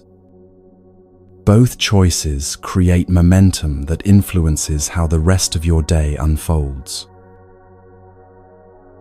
When someone cuts you off in traffic, you can plant seeds of anger by cursing and letting road rage consume you. Or you can plant seeds of compassion by considering that they might be rushing to the hospital or dealing with their own crisis. The external situation is the same, but your response determines what grows in your internal landscape and how you'll interact with the next person you encounter. When a coworker takes credit for your idea, you can plant seeds of resentment by complaining to everyone who will listen. Or you can plant seeds of wisdom by using the experience to learn about workplace dynamics and your own boundaries. You might even plant seeds of generosity by allowing them to have the credit while quietly continuing to contribute your best work. Consider how you respond to small disappointments throughout your day. When your coffee shop is out of your favorite drink, when your train is delayed, when technology doesn't work as expected. These minor frustrations are perfect opportunities to practice planting seeds of patience and flexibility rather than irritation and complaint. The cumulative effect of handling small challenges with grace creates a completely different quality of life than constantly fighting against minor inconveniences. These aren't suggestions to become a doormat or to suppress authentic emotions. If someone consistently takes advantage of you, setting clear boundaries is its own form of skillful karma creation. The key is responding from awareness rather than reacting from unconscious patterns. Here's one of the most liberating aspects of understanding karma. You're not trapped by your past actions. Yes, some consequences of previous choices are still unfolding. You can't undo everything you've done or said. But every moment offers a fresh opportunity to plant new seeds. The Buddha taught that the present moment is the only place where transformation is possible. If you've been planting seeds of impatience for years, you don't have to wait for some cosmic deadline to change your patterns. You can begin cultivating patience right now, in this conversation, with this challenge, through this breath. If you've been unconsciously planting seeds of criticism and complaint, you can start noticing what's actually working in your life and expressing appreciation for it. There's a beautiful story about a woman who visited the Buddha, distraught about her past mistakes. She had spoken harshly to her children, been unfaithful to her husband, and treated her parents with disrespect. I've created so much bad karma, she wept. Is there any hope for me? The Buddha picked up 2 cups of water, one muddy, one clear. He slowly poured the clear water into the muddy cup, and gradually the water became cleaner and cleaner. Your past actions are like this muddy water, he said gently. But every moment of mindful, loving action is like adding clear water. Keep adding clear water, and soon the muddy water becomes clear. This metaphor reveals something profound about how karma actually works. You don't have to achieve perfect purity before you can begin creating positive consequences. Every small choice toward kindness, awareness, and wisdom immediately begins shifting the overall quality of your life's trajectory. Breaking unconscious patterns is one of the most powerful ways to work with karma consciously. Most of our reactive patterns were formed when we were very young and had limited tools for dealing with challenging emotions or situations. As an adult, you have access to resources and perspectives that simply weren't available to you as a child. But those old patterns keep running automatically unless you consciously interrupt them. The first step in breaking patterns is simply noticing them without judgment. Maybe you realize that you always respond to criticism by getting defensive and counterattacking. Or you notice that you tend to shut down and withdraw whenever conflict arises. Or you recognize that you automatically say yes to requests even when you're already overwhelmed. Just seeing these patterns clearly is the beginning of freedom from them. Once you can recognize a pattern as it's happening, you can create a small pause before reacting.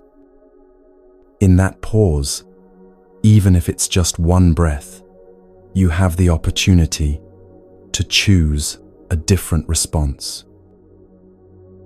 You might still fall back into the old pattern sometimes, and that's perfectly normal. Change happens gradually, with patience and self-compassion. The Buddha said, "We are what we repeatedly do." Excellence, then, is not an act, but a habit. This means that every time you choose awareness over reactivity, compassion over criticism, or patience over irritation, you're literally rewiring your brain to make those responses more natural in the future. He also taught, every morning we are born again. What we do today is what matters most.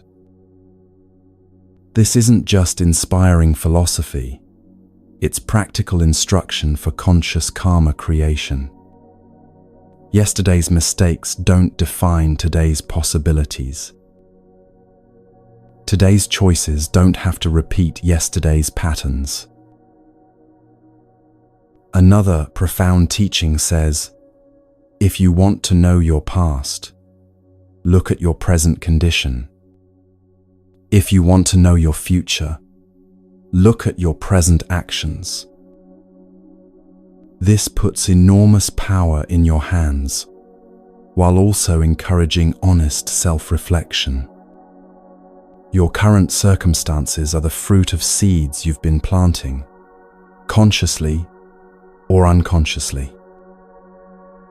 And the seeds you're planting right now through your thoughts, words, and actions are creating the conditions you'll experience tomorrow. This doesn't mean that everything happening to you is directly caused by your personal actions. You exist within larger systems and communities, and sometimes you're affected by others' choices or by circumstances beyond anyone's control. The teaching about karma isn't meant to blame victims or suggest that people deserve their suffering. It's meant to empower you to take responsibility for the aspects of your life that you can influence. Working with karma consciously also involves understanding the ripple effects of your actions. When you plant seeds of kindness, those seeds don't just affect your immediate experience. They influence everyone you interact with, who then carry that energy into their other relationships. When you choose to respond to rudeness with patience, rather than escalating the conflict, you break a cycle that might have affected dozens of people throughout the day. There's a story about a businessman who was running late for an important meeting and became increasingly agitated as he sat in traffic. By the time he reached his destination, he was angry and stressed. He spoke curtly to the parking attendant, snapped at his secretary, and entered the meeting in a foul mood. The meeting went poorly, relationships were strained, and everyone left feeling frustrated. The parking attendant was rude to the next customer. The secretary was short with her family that evening, and the meeting participants carried their bad moods into their other interactions. One person's unconscious response to traffic had created a web of negative consequences, touching dozens of lives. But the story could have unfolded very differently. If the businessman had used the time in traffic to practice patience, perhaps listening to calming music or practicing gratitude for his successful business, he would have arrived in a completely different state. His calm presence might have brightened the parking attendant's day, created a more positive interaction with his secretary, and contributed to a productive meeting where everyone felt heard and valued. Those positive interactions would have rippled outward, creating a web of beneficial consequences instead.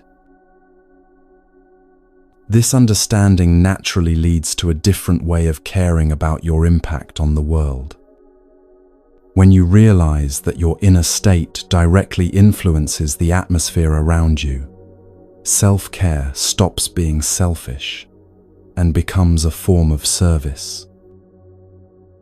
Taking care of your own mental and emotional well-being means you're more likely to be a positive presence in other people's lives. Cultivating peace within yourself becomes a gift you offer to everyone you encounter. This understanding naturally leads to a different way of caring, not just for yourself, but for the intricate web of relationships and communities that your life touches every single day.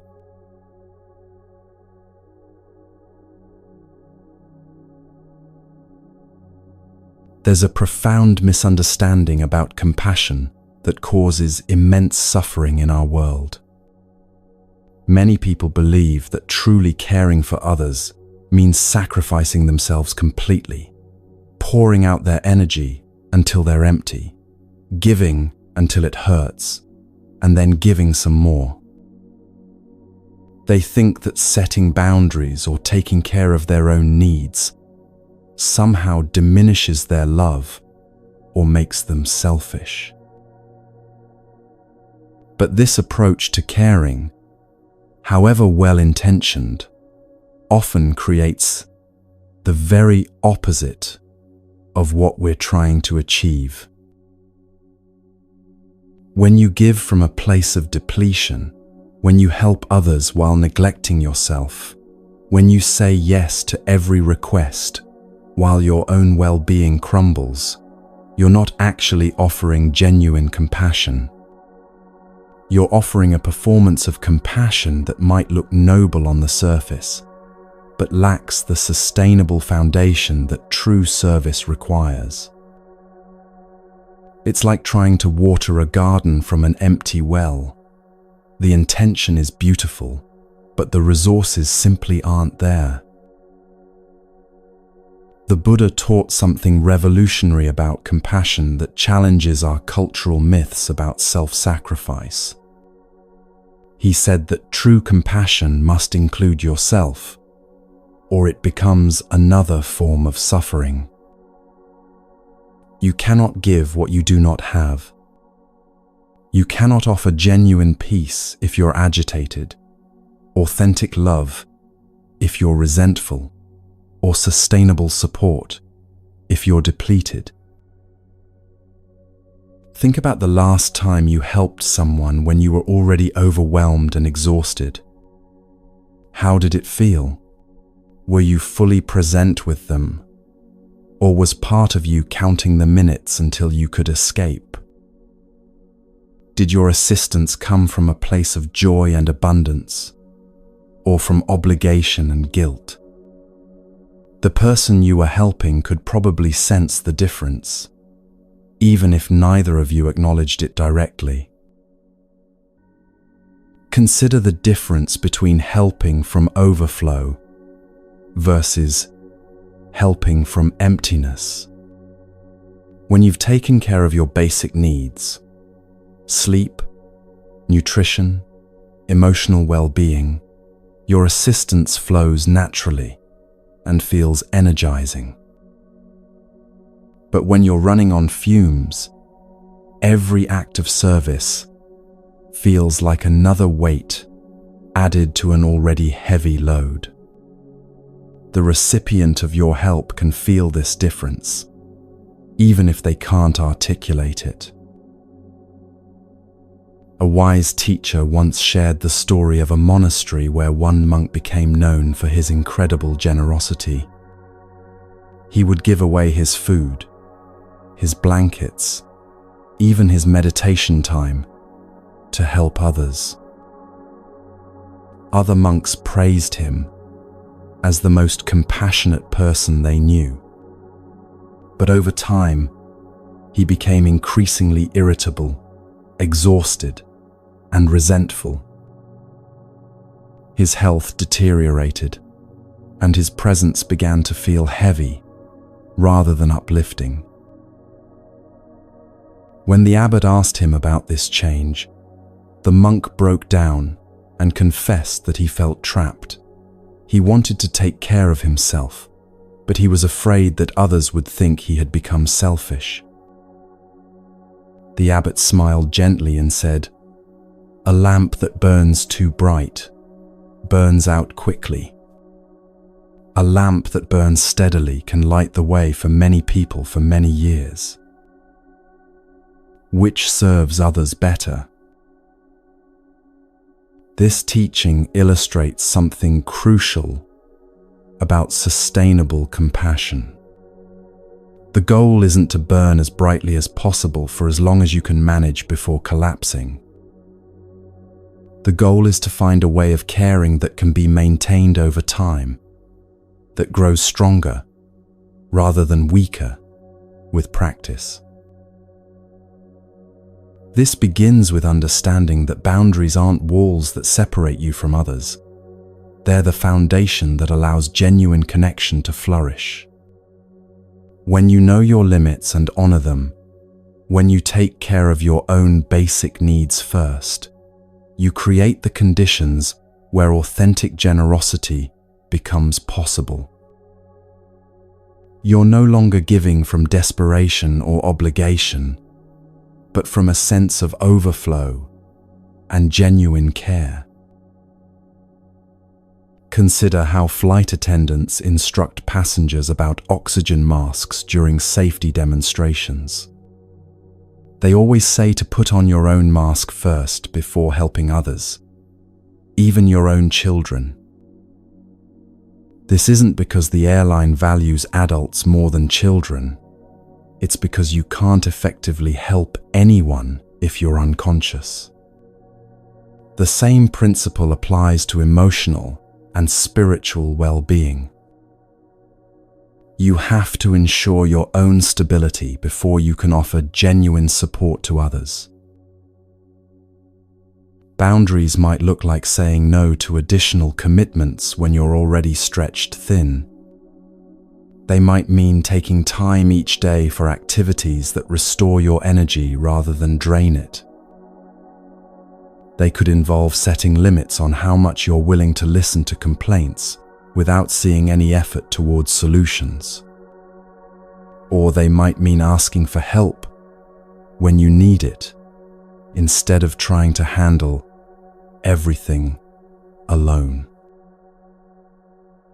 Many people resist creating boundaries because they've been conditioned to believe that their worth depends on how much they give to others. They fear that saying no will make them appear selfish or uncaring. But authentic boundaries actually increase your capacity for genuine love because they ensure you're giving from a full cup rather than an empty one. The Buddhist practice of Tonglen offers a beautiful way to work with suffering, both your own and others, without becoming overwhelmed by it. Tonglen means giving and taking in Tibetan, and it involves a specific breathing practice that cultivates genuine compassion while maintaining inner stability. In Tonglen practice, you intentionally breathe in the suffering you encounter, your own pain, the distress of someone you're trying to help, or even the general suffering you see in the world. But instead of letting that suffering overwhelm you or trying to push it away, you transform it through your compassionate heart and breathe out relief, healing, and peace. You're not absorbing the suffering and making it your own. You're allowing it to pass through you and be transformed. This might seem counterintuitive at first. Why would you intentionally breathe in pain and suffering? But the practice teaches something profound about the nature of compassion. When you can face suffering directly, without being destroyed by it, when you can remain present with pain without drowning in it, you develop a kind of fearlessness that allows you to be genuinely helpful. Let's try a simple version of this practice right now. Think of someone in your life who is struggling, perhaps a family member dealing with illness, a friend going through a difficult divorce, or a colleague facing work challenges. Take a slow, deep breath in, and as you inhale, imagine breathing in their pain, their fear, their confusion. Don't try to fix it or analyze it, just acknowledge it with your breath. Then, as you exhale slowly, imagine breathing out whatever they need most, perhaps peace, strength, clarity, or simply the feeling of being understood. Continue this for several breaths, noticing how it feels to practice compassion without trying to solve or control the situation. What many people discover through Tonglen practice is that they can be present with suffering without being consumed by it. They can offer genuine care without taking on the emotional burden of fixing everything.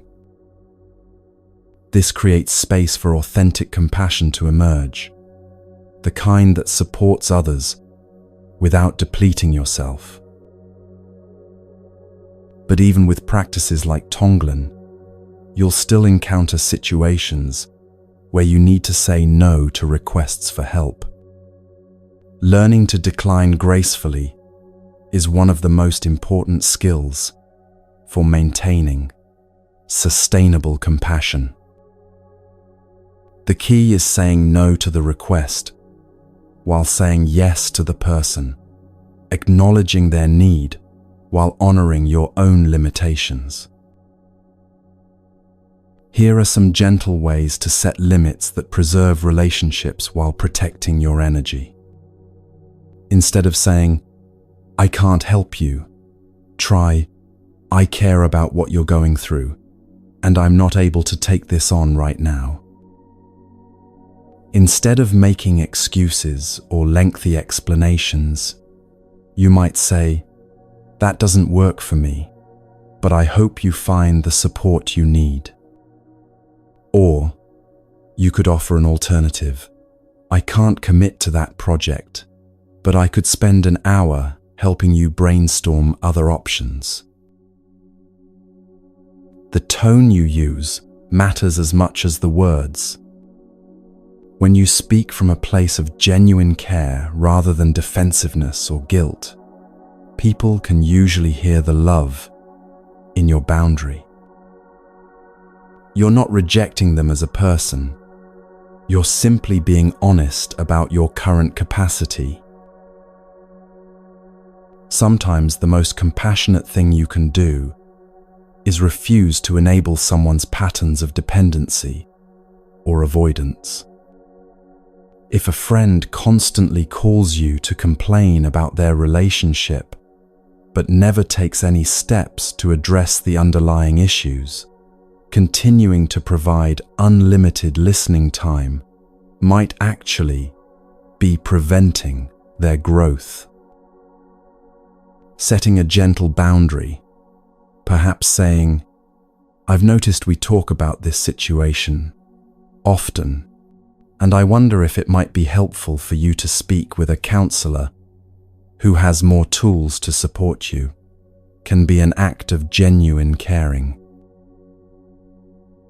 This brings us to one of the most challenging aspects of sustainable compassion: learning to be your own best friend. Most people find it much easier to be kind and understanding toward others than toward themselves. You might comfort a friend who made a mistake by saying, "Everyone makes errors. You're only human," while speaking to yourself with harsh criticism for the same type of mistake. Self-compassion isn't self-indulgence or making excuses for your behavior. It's treating yourself with the same kindness you would offer a good friend who was struggling. It's recognizing that your imperfections don't make you unworthy of care and understanding. It's acknowledging your mistakes without defining yourself by them. The Buddha taught that hatred never ceases through hatred, but only through love. This applies especially to the relationship you have with yourself. When you're constantly criticizing and pushing yourself, you create internal conflict that depletes the very energy you need for genuine service to others. But when you learn to speak to yourself with kindness, to acknowledge your efforts even when they fall short of perfection, you create an internal environment that naturally generates compassion for others. Try this simple practice for developing self-compassion. The next time you notice harsh self-talk arising, pause and ask yourself, what would I say to a dear friend who was experiencing this same situation? Then offer yourself those same words of understanding and encouragement. It might feel awkward at first, but like any skill, self-compassion improves with practice.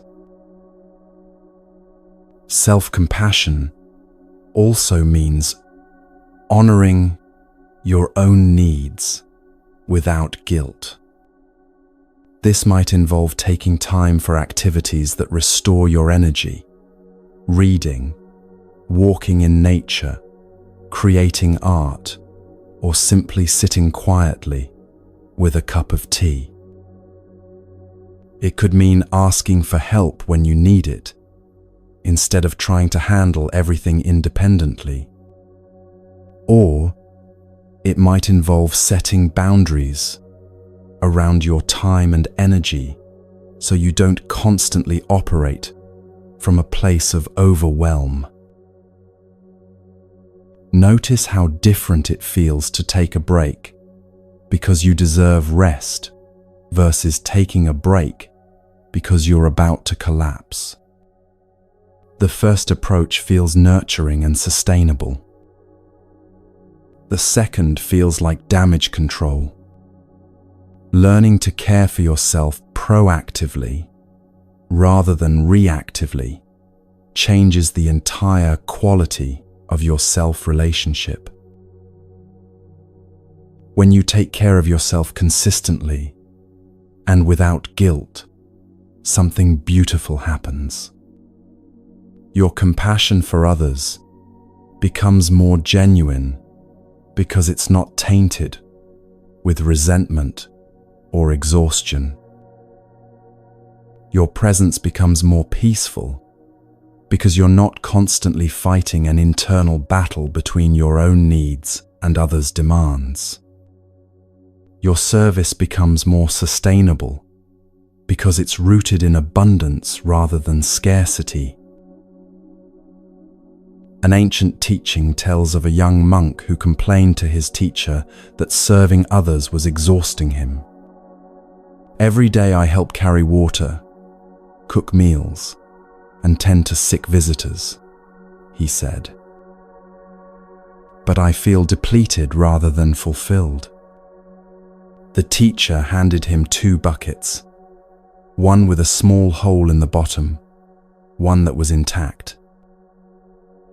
"Fill both buckets with water and tell me what happens," the teacher said.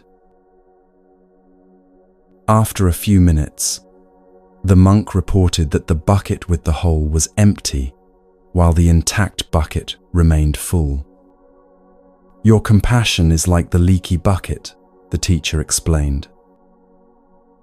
"Until you repair the hole by caring for yourself with the same attention you give to others, you'll never have enough water to share." This teaching points to something crucial about sustainable service. The goal isn't to become a bottomless well of giving, always depleting yourself for others. The goal is to become like a healthy spring that naturally overflows because it's connected to a constant source of renewal.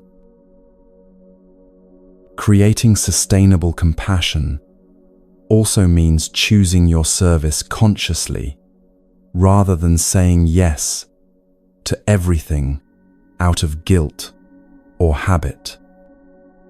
You have limited time and energy, and using them wisely means being selective about where you direct your care.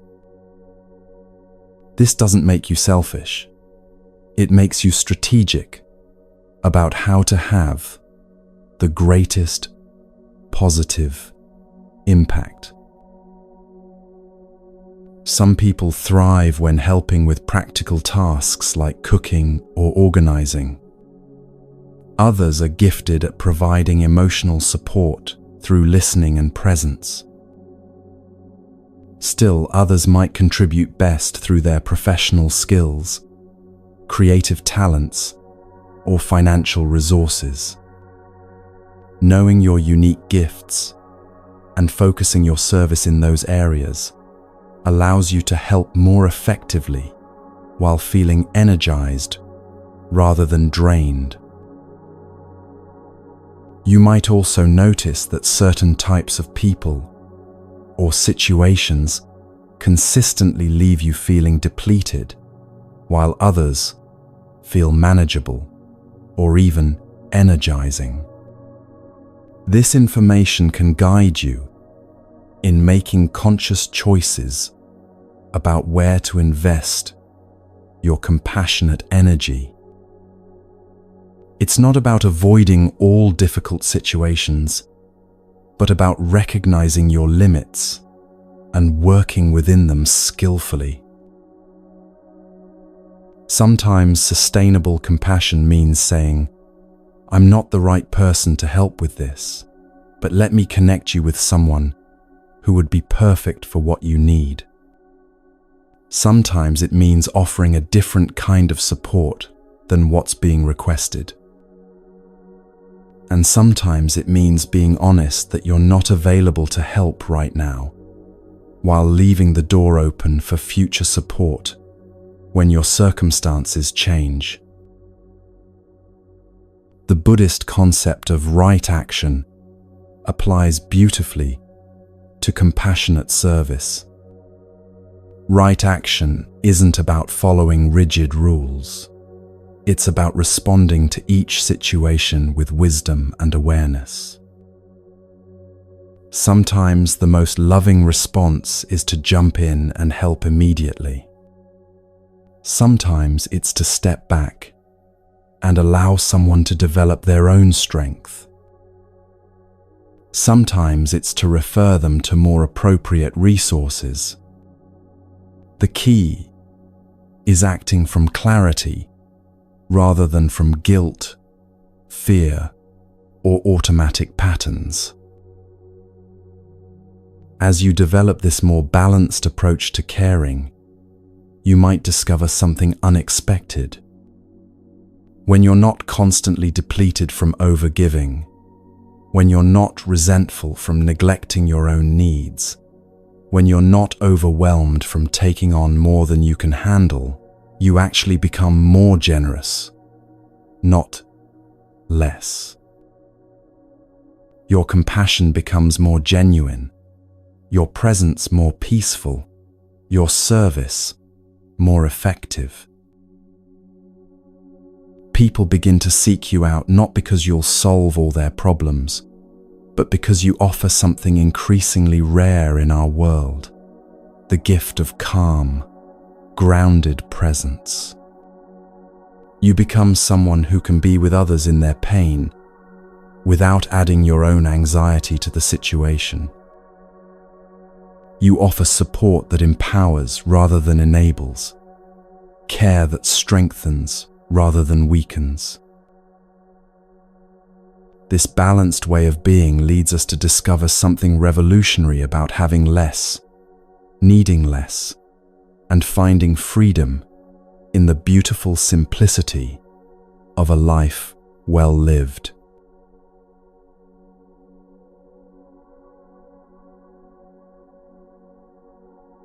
In a culture obsessed with accumulation, the idea that having less could give you more sounds like a paradox. Yet this counterintuitive truth lies at the heart of one of humanity's most profound discoveries about happiness and freedom. When you stop filling your life with things you don't need, pursuing goals that don't fulfill you, and maintaining relationships that drain your energy, something remarkable happens. Space opens up, not just physical space, but mental space, emotional space, spiritual space, for what truly matters to flourish. The Japanese have a beautiful concept called danshari, which offers a practical framework for this transformation. Dan means to refuse or decline things you don't need. Sha means to dispose of things that are cluttering your life. Rai means to separate yourself from attachment to material possessions. But danshari isn't just about organizing your closet or decluttering your garage. It's about creating a life where every element serves your well-being and authentic purpose. Each aspect of danshari contains its own wisdom. Dan the practice of refusing, begins before you even bring items into your space. It means developing the strength to say no to free samples that become clutter, gifts that don't align with your lifestyle, and purchases that appeal to who you think you should be rather than who you actually are. This refusal isn't about being ungrateful or rigid. It's about honoring your space and your peace of mind enough to protect them from unnecessary accumulation. Shah, the practice of disposing, requires both courage and compassion. Many people struggle to release possessions because each item carries a story, a memory, or a fantasy about future use. The wedding dress you'll never wear again, the expensive exercise equipment gathering dust, the books you bought with good intentions but no realistic plan to read. Learning to let go of these items means releasing not just the objects themselves, but the versions of yourself they represent. The practice of non-attachment transforms your relationship with ownership itself. Instead of accumulating possessions as symbols of security or success, you begin to see them simply as tools that serve specific purposes.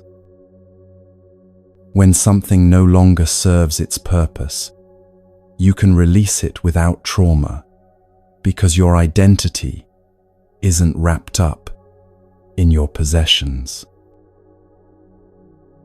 Most people think minimalism means living in stark, empty spaces with only the bare necessities.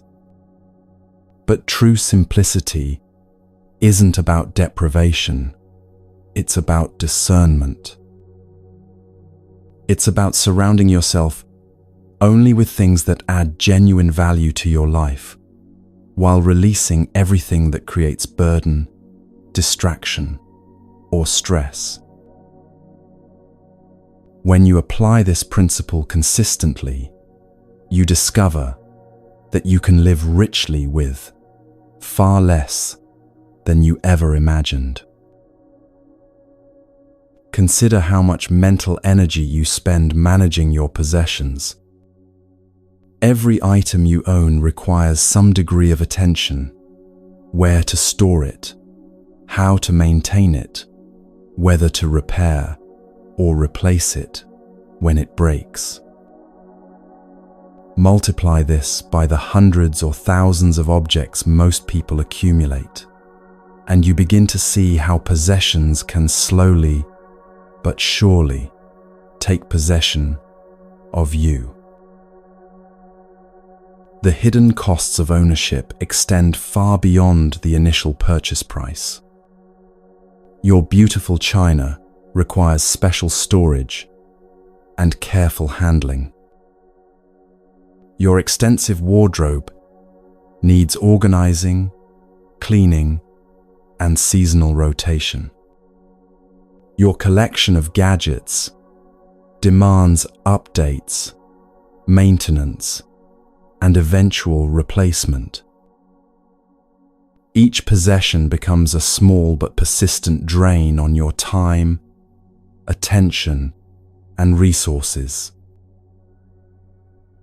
The Buddha taught that attachment to material things creates suffering, not because the things themselves are bad, but because we become dependent on them for our sense of security and identity.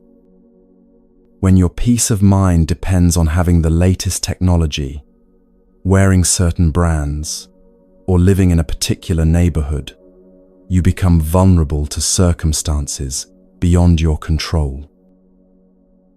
Your happiness starts to fluctuate based on external conditions rather than resting on the unshakable foundation of inner contentment. An ancient Buddhist master was once visited by a wealthy merchant who complained about feeling anxious and unsatisfied despite his material success. The master led him to a window overlooking the marketplace and asked, "What do you see?" "I see people buying and selling, carrying heavy loads, rushing from place to place," the merchant replied. Then the master covered the window with a cloth and asked, "Now what do you see?" "Nothing," said the merchant. "Exactly," smiled the master. "When your vision is filled with getting and having, you cannot see the wealth that's already present. Remove the cloth of craving, and abundance becomes visible everywhere." This teaching points to a fundamental shift in perspective that simplicity makes possible. Instead of constantly acquiring to fill an inner emptiness, you begin to recognize the fullness that's already available in each moment. Instead of seeking happiness through accumulation, you discover contentment through appreciation of what's already here. Starting with material possessions, the practice of simplification begins with honest assessment. Walk through your living space and notice how many items you actually use regularly versus how many are simply taking up space. How many clothes hang in your closet unworn for months or years? How many books sit on your shelves unread while you buy more? How many kitchen gadgets gather dust while you eat the same simple meals? This isn't about judgment or forcing yourself to get rid of everything at once. It's about developing awareness of the difference between what you actually need and what you think you might need someday. The someday pile often becomes a collection of good intentions that never materialize, creating mental clutter alongside physical clutter. When you begin releasing items that no longer serve you, something unexpected often happens. Instead of feeling deprived, you feel lighter. Your living space becomes easier to clean and maintain. You can find what you need quickly because everything has a clear place and purpose. Decision-making becomes simpler because you have fewer options to consider. But the real transformation goes deeper than having a tidy home. As you practice choosing quality over quantity, intention over impulse, you develop a different relationship with consumption itself. You start asking different questions before making purchases. Do I really need this, or do I just want it? Will this add genuine value to my life, or am I buying it to fill an emotional need? Can I borrow, rent, or do without this item entirely? This shift in consumption patterns naturally leads to greater financial freedom. When you're not constantly buying things you don't need, you have more resources available for experiences that truly enrich your life: travel, education, time with loved ones, or simply the security of savings. You might discover that you can work less because you need less, creating more time for rest, creativity, and relationships. The principle of simplicity extends beautifully into how you spend your time. Just as physical possessions can accumulate beyond usefulness, commitments and activities can pile up until your schedule becomes a source of stress rather than fulfillment. Time abundance isn't about having more hours in the day. It's about using the hours you have for what matters most. Many people fill their calendars with obligations they feel they should do, rather than activities they genuinely want to engage in. They say yes to every social invitation, volunteer for every cause, and sign up for activities that sound good in theory, but drain their energy in practice. This approach to time often leaves people feeling busy but not productive, active but not fulfilled. The modern addiction to busyness often masks a deeper fear of stillness or emptiness. People schedule every moment because they're uncomfortable with unstructured time, afraid of what might arise in the silence. But this constant activity prevents the kind of deep rest and reflection that allow wisdom and creativity to emerge. True productivity often requires periods of apparent non-productivity, time for ideas to percolate, for the mind to process experiences, for the body to restore itself. Simplifying your schedule requires the same kind of honest assessment you might apply to your possessions. Which activities energize you and which deplete you? Which commitments align with your deepest values and which are based on guilt, fear, or social pressure? What would you do with your time if you weren't trying to please everyone or prove your worth through constant activity?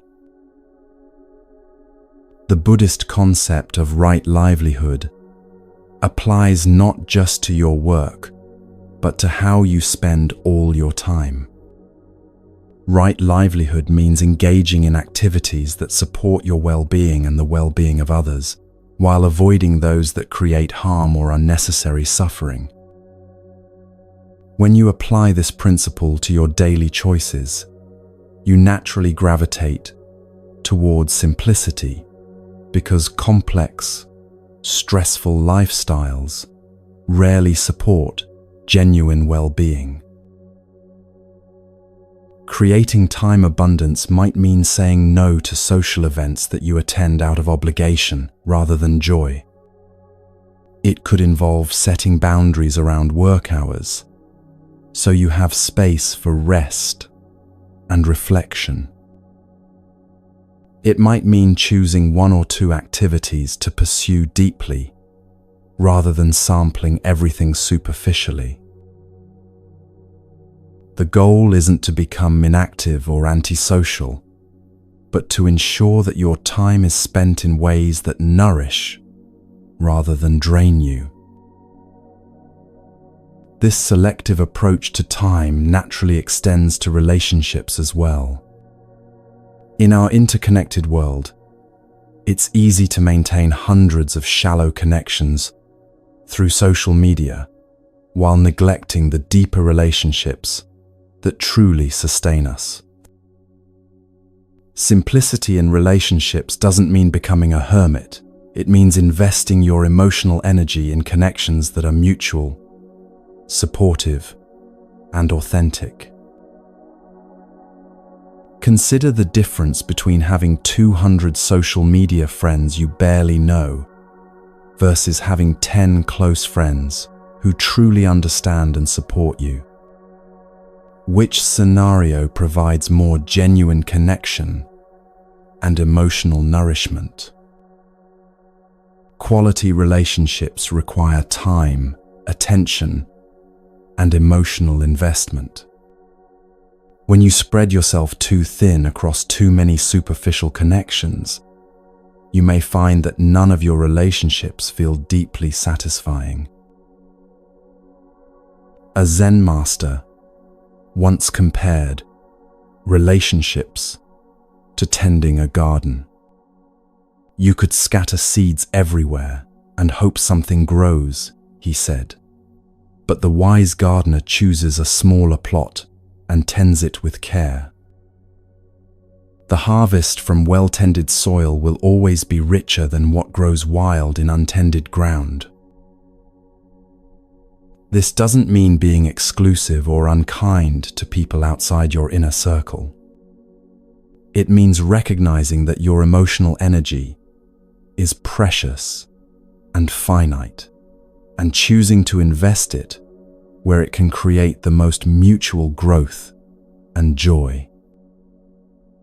It means being present and genuine in the relationships you do maintain rather than trying to be everything to everyone. Simplifying relationships might involve having honest conversations about what you need from each other. It could mean spending more one-on-one time with people you care about, rather than only seeing them in group settings. It might involve stepping back from relationships that consistently drain your energy without offering reciprocal support. As you practice simplicity in possessions, time, and relationships, you begin to discover something profound about contentment. Happiness doesn't come from having more. It comes from appreciating what you already have. This isn't just positive thinking or forced gratitude.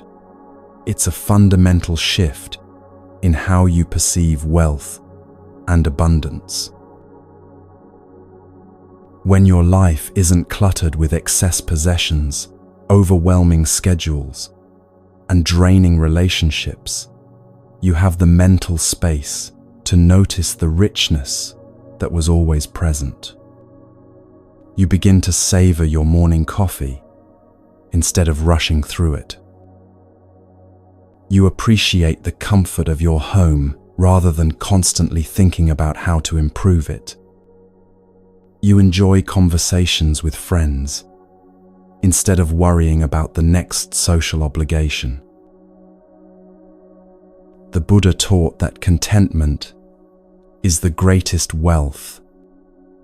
This profound truth becomes experientially real when you practice voluntary simplicity.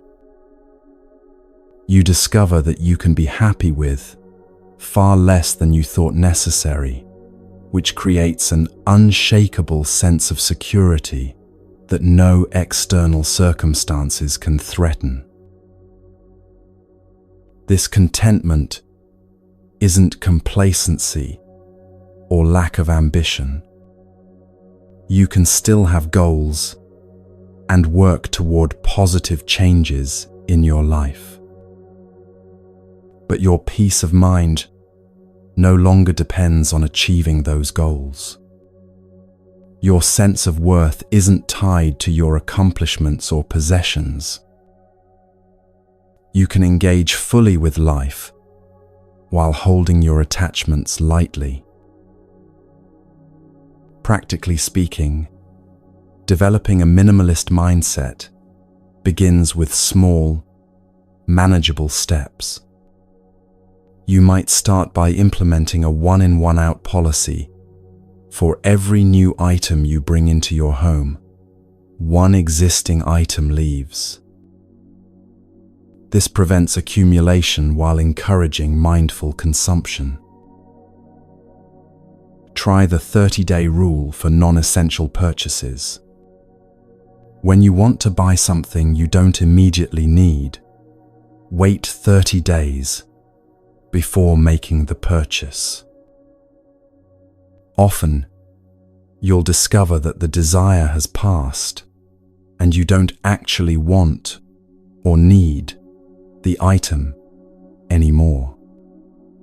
This simple pause helps distinguish between genuine needs and impulse wants. Create designated spaces for different activities and keep only what's necessary in each space. Your bedroom becomes a sanctuary for rest, free from work materials or exercise equipment. Your kitchen contains tools you actually use for cooking rather than every gadget ever invented. Your workspace holds only what supports your productivity and creativity. Practice gratitude for what you already own before considering new purchases. Spend time appreciating the clothes in your closet, the books on your shelves, the tools in your kitchen. When you truly value what you have, the urge to constantly acquire more naturally diminishes.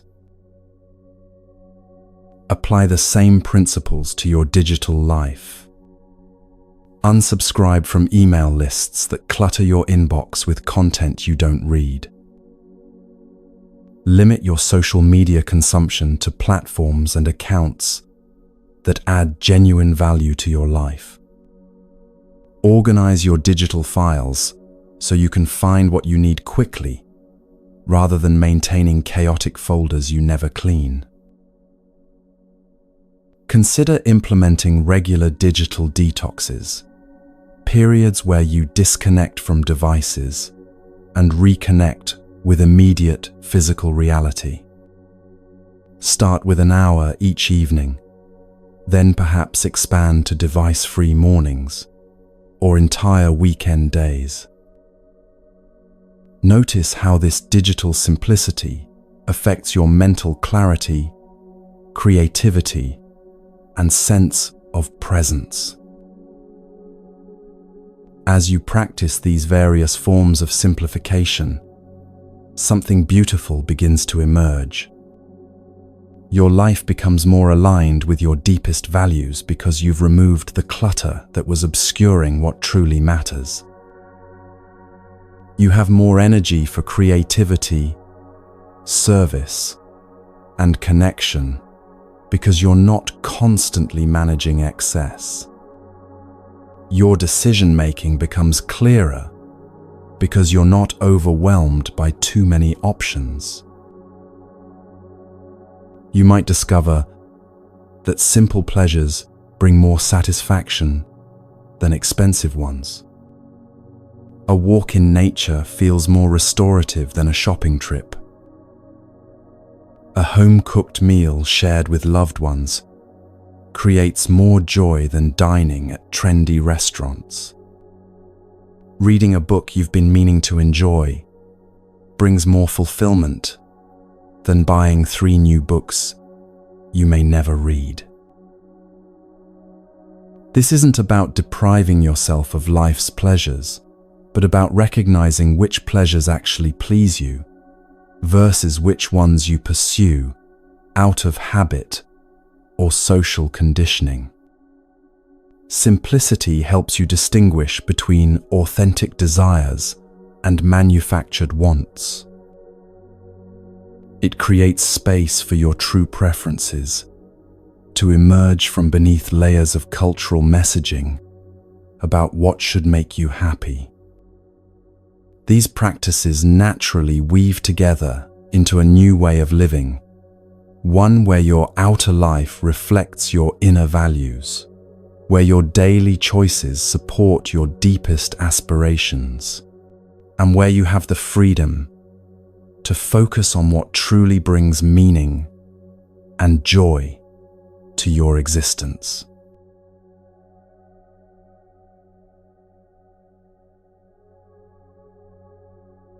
After this journey through ancient wisdom and timeless practices, you might be wondering how to carry these insights into the beautiful complexity of your everyday life.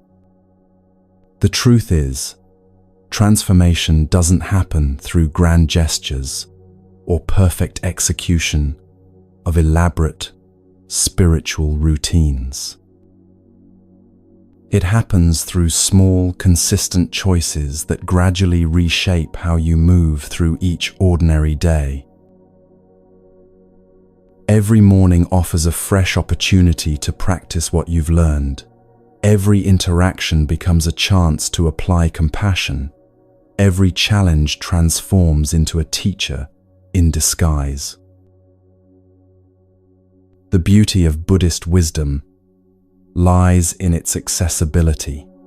These aren't practices reserved for monasteries or meditation retreats. They're designed to flourish in the midst of busy schedules, difficult relationships, and the countless small decisions that make up a human life. When you wake up tomorrow morning, you already have everything you need to begin living differently. Let's start with how you greet each new day.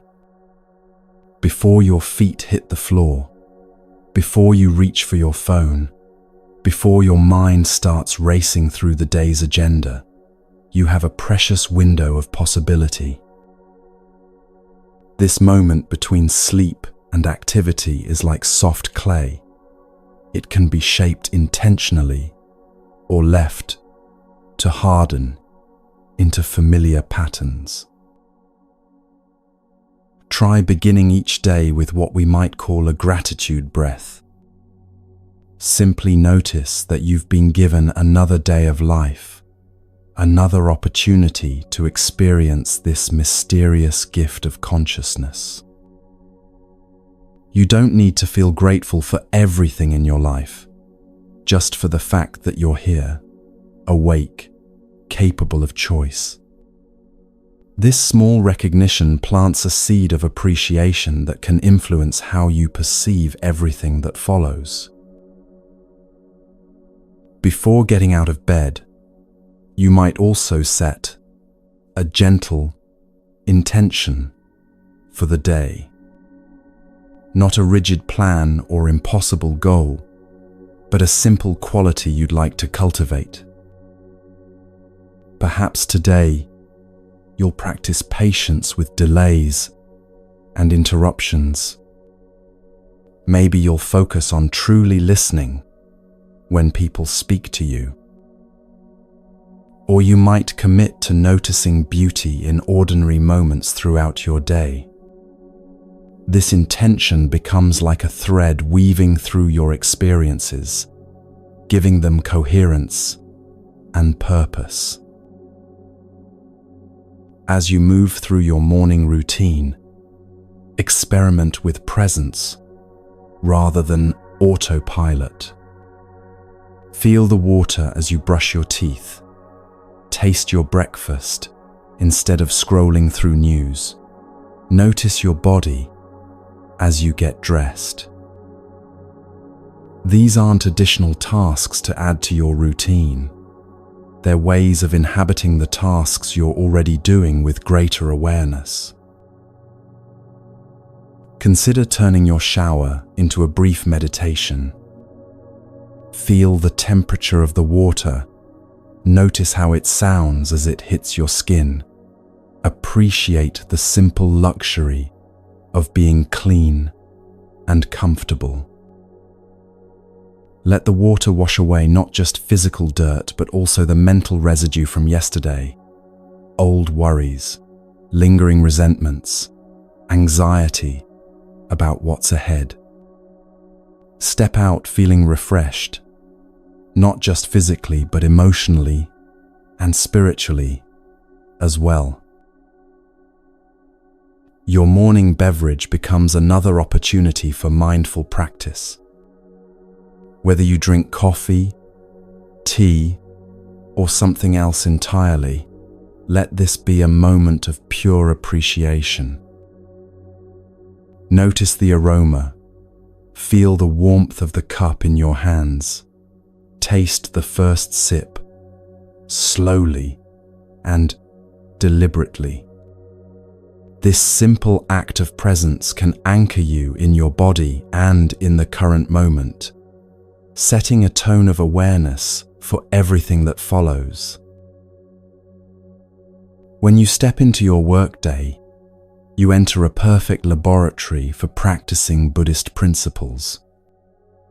Your workplace likely contains every variety of human behavior: impatience, kindness, frustration, cooperation, competition, generosity.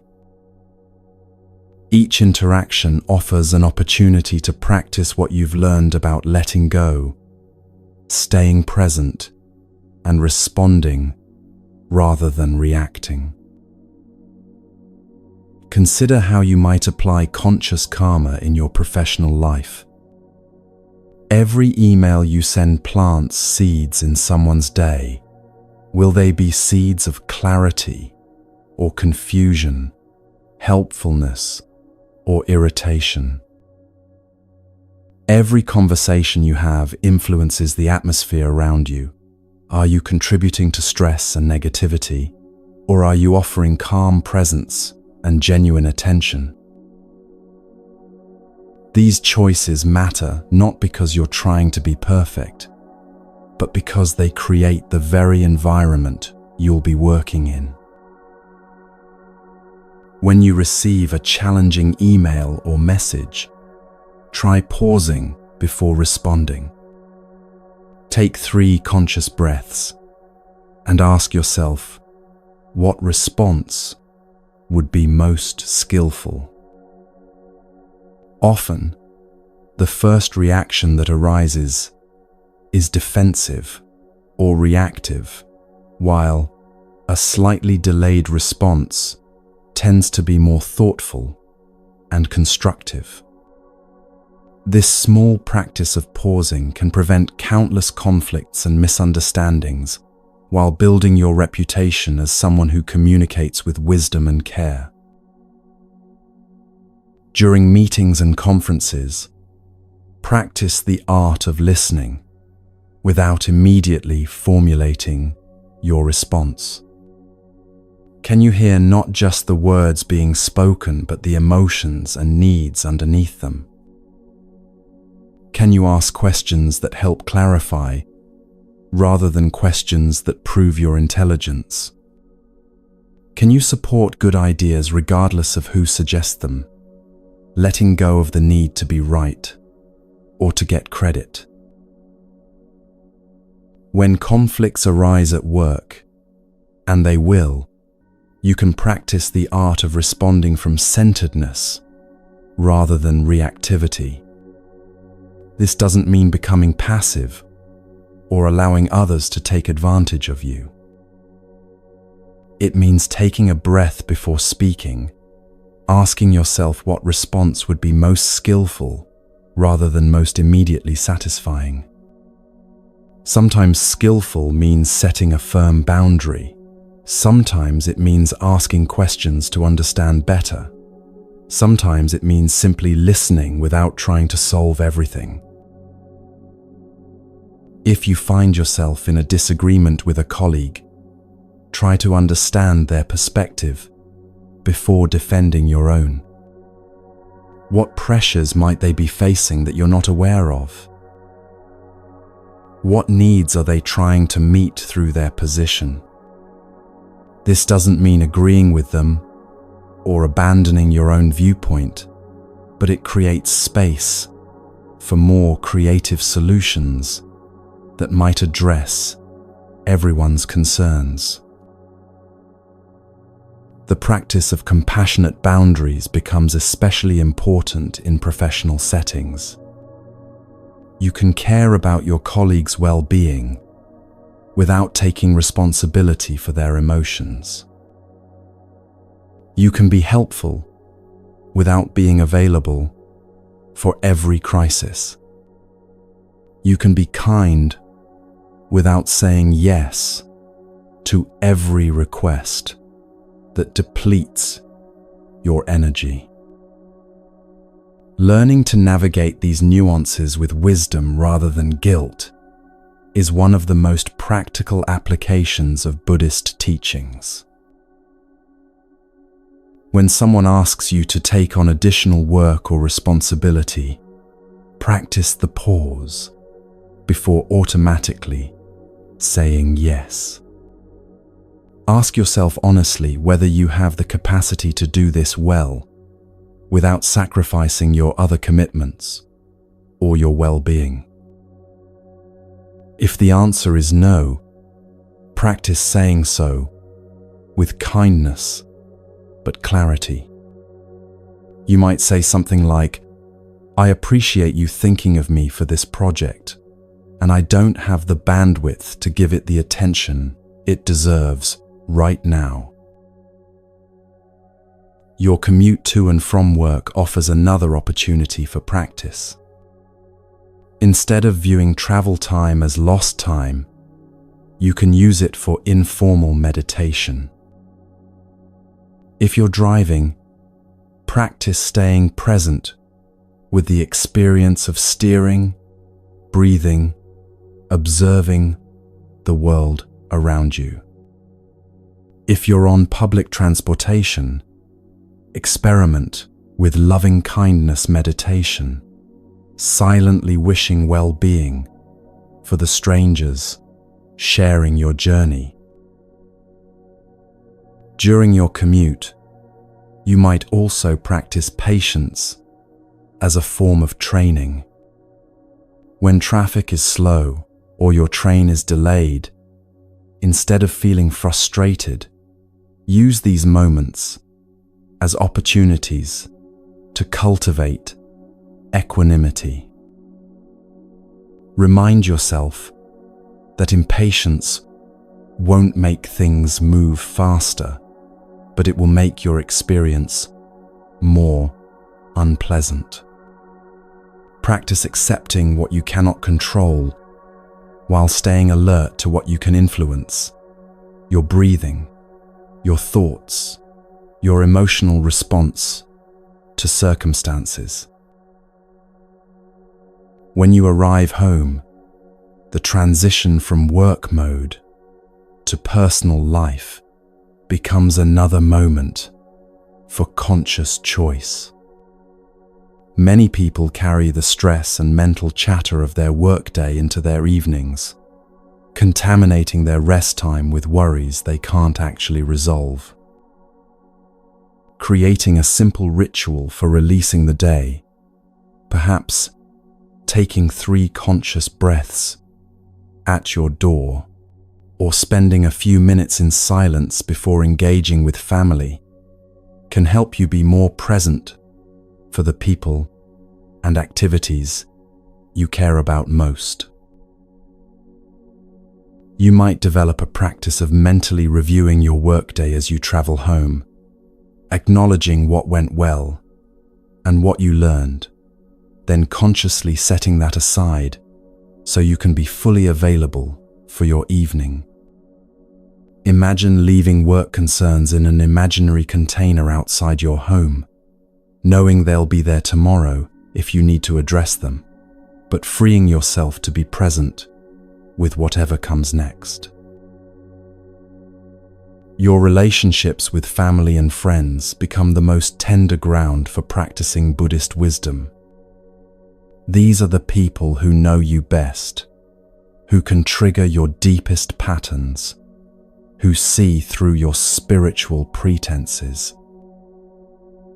They offer the most honest feedback about whether your practice is actually changing how you show up in the world. With loved ones, the practice of presence becomes especially precious. When your partner is sharing their day, are you truly listening or planning your response? When your children need attention, can you offer it wholeheartedly, or are you multitasking? When friends reach out for support, are you present with their experience or trying to fix their problems? Practice giving people the gift of your full attention during conversations. Put away devices. Make eye contact. Listen not just to their words, but to the feelings underneath. Often, People don't need advice as much as they need to feel heard and understood. Your presence becomes a form of love that costs nothing but means everything. Difficult conversations with people you care about provide perfect opportunities to practice the middle way between suppressing your needs and attacking theirs. You can be honest about your feelings without making others responsible for them. You can ask for what you need without demanding that others provide it. You can set boundaries without building walls. These skills develop gradually through patient practice, not through trying to get them right the first time. When tensions arise in your household, try speaking from your own experience rather than making judgments about others' behavior. Instead of saying, "You never listen to me," try, "I feel unheard when I'm interrupted." Instead of, "You're being unreasonable," try, "I'm having trouble understanding your perspective." This subtle shift in language often diffuses defensiveness and opens space for actual communication. As evening approaches, consider developing practices that help you wind down and reflect on the day. This might involve journaling about moments of gratitude, challenges that taught you something, or intentions for tomorrow. Or you might prefer a simple meditation, focusing on your breath and letting the day's experiences settle naturally. Before sleep, practice releasing the day completely. Whatever happened, whatever you accomplished or failed to accomplish, whatever you're worried about for tomorrow, let it all go as you prepare for rest. Trust that your mind and body know how to restore themselves during sleep, and that tomorrow will bring fresh energy and new possibilities. When challenges arise, and they will, you can use them as invitations to practice, rather than obstacles to your peace.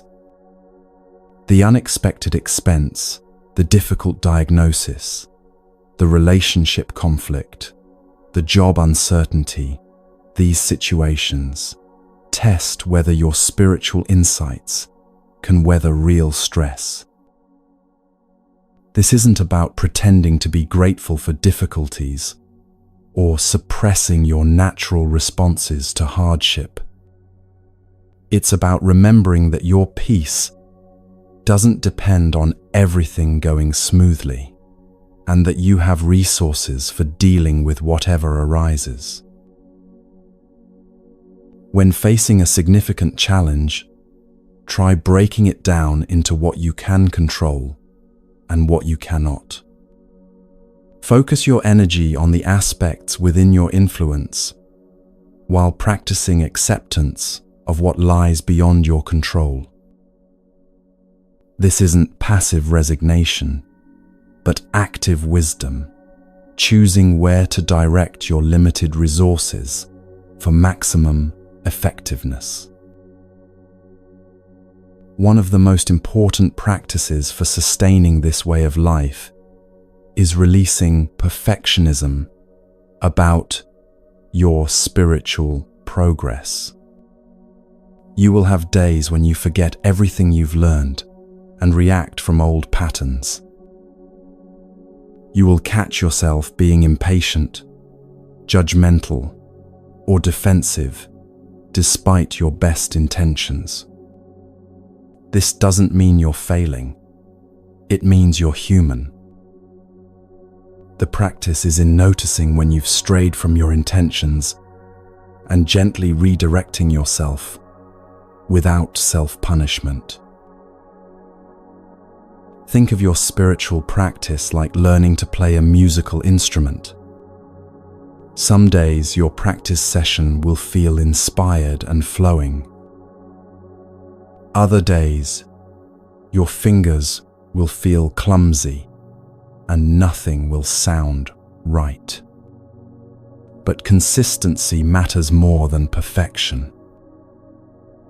The person who practices for 15 minutes daily for a year will progress far more than someone who practices for 3 hours once a month. This brings us to something beautiful about walking this path. You don't have to walk it alone. Around the world, millions of people are exploring these same questions, practicing these same principles, navigating the same challenges of applying ancient wisdom to modern life. Finding community with others on similar journeys can provide encouragement, inspiration, and the kind of friendship that supports your deepest growth. Look for people in your daily life who share these values, even if they use different language to describe them. The coworker who remains calm under pressure, the neighbor who speaks kindly about everyone, the friend who listens without trying to solve your problems. These people are practicing wisdom, whether they call it Buddhist or not. You can learn from their examples and offer your own growing wisdom in return. If you feel drawn to deepen your understanding, consider exploring local meditation groups, philosophy, discussion circles, or online communities focused on mindful living. You might find guided meditations, Dharma talks, or books that speak to your particular questions and interests. But remember that the most profound teachings often come through your own direct experience rather than through accumulating more information. Share what you're learning with others, but do so through your actions more than your words. People are more likely to be inspired by your growing peace and kindness than by your explanations of Buddhist concepts. Let your life become your teaching, your presence become your gift to the world. As you continue this journey, be patient with yourself and trust the process. The changes that matter most happen gradually, often so subtly that you don't notice them until you look back and realize how much has shifted. One day, you might find that you no longer get as upset about things that used to ruin your entire day. You might notice that difficult people don't trigger you the way they once did. You might discover that you're naturally more generous, more patient, more present, without having to force these qualities. The path of awakening isn't a destination you reach, but a way of traveling through life. Every day offers fresh opportunities to practice letting go, staying present, acting with compassion, and choosing wisdom over reactivity. Some days will feel easier than others, and that's perfectly natural. If you take only one thing from this time we've spent together, let it be this: you already have everything you need for a life of greater peace, deeper love, and authentic freedom. These aren't distant goals requiring years of preparation. They're possibilities available in this very moment, through the choices you make right now. The breath you're taking as you listen to these words is happening in the eternal present where all peace resides. The awareness that notices your thoughts is the same awareness that can choose which thoughts to follow. The heart that can feel compassion for others can learn to extend that same compassion to yourself. Tomorrow morning, when you wake up, you'll have another opportunity to practice what we've explored together. You don't have to remember everything perfectly or implement every suggestion immediately. Just choose one small way to bring more awareness, more kindness, or more peace into your day. Let that choice grow naturally into larger changes in its own time.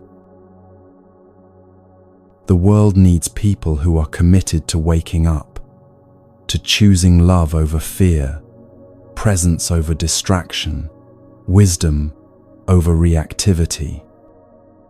By walking this path yourself, you become part of an ancient lineage of human beings dedicated to reducing suffering and increasing happiness for all beings.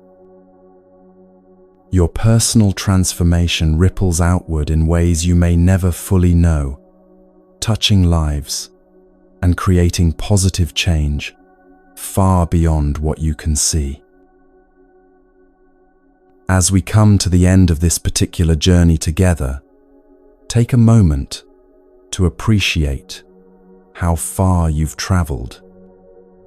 You've given yourself the gift of these hours, this attention, this openness to learning and growing. That willingness to show up for your own development is a form of love. Love for yourself, love for the people your growth will benefit, love for the world that needs your particular contribution. If this exploration has resonated with you, share where you're listening from in the comments below. Let others know which teaching spoke most deeply to you, which practice you're excited to try, or simply that you're grateful to be part of this global community of people committed to conscious living. Your words might be exactly what someone else needs to hear today. May you find peace in the midst of life's inevitable changes. May you discover strength in gentleness, wisdom in simplicity, and joy in the ordinary moments that make up your days. May your practice bring benefit to yourself and all beings, creating ripples of compassion that extend far beyond what your eyes can see. And may you always remember that every moment offers a fresh beginning. Every breath is a chance to start again, and every choice is an opportunity to align your life more closely with what your heart knows to be true. The path continues with each step you take. Walk gently and know that you are never truly walking alone.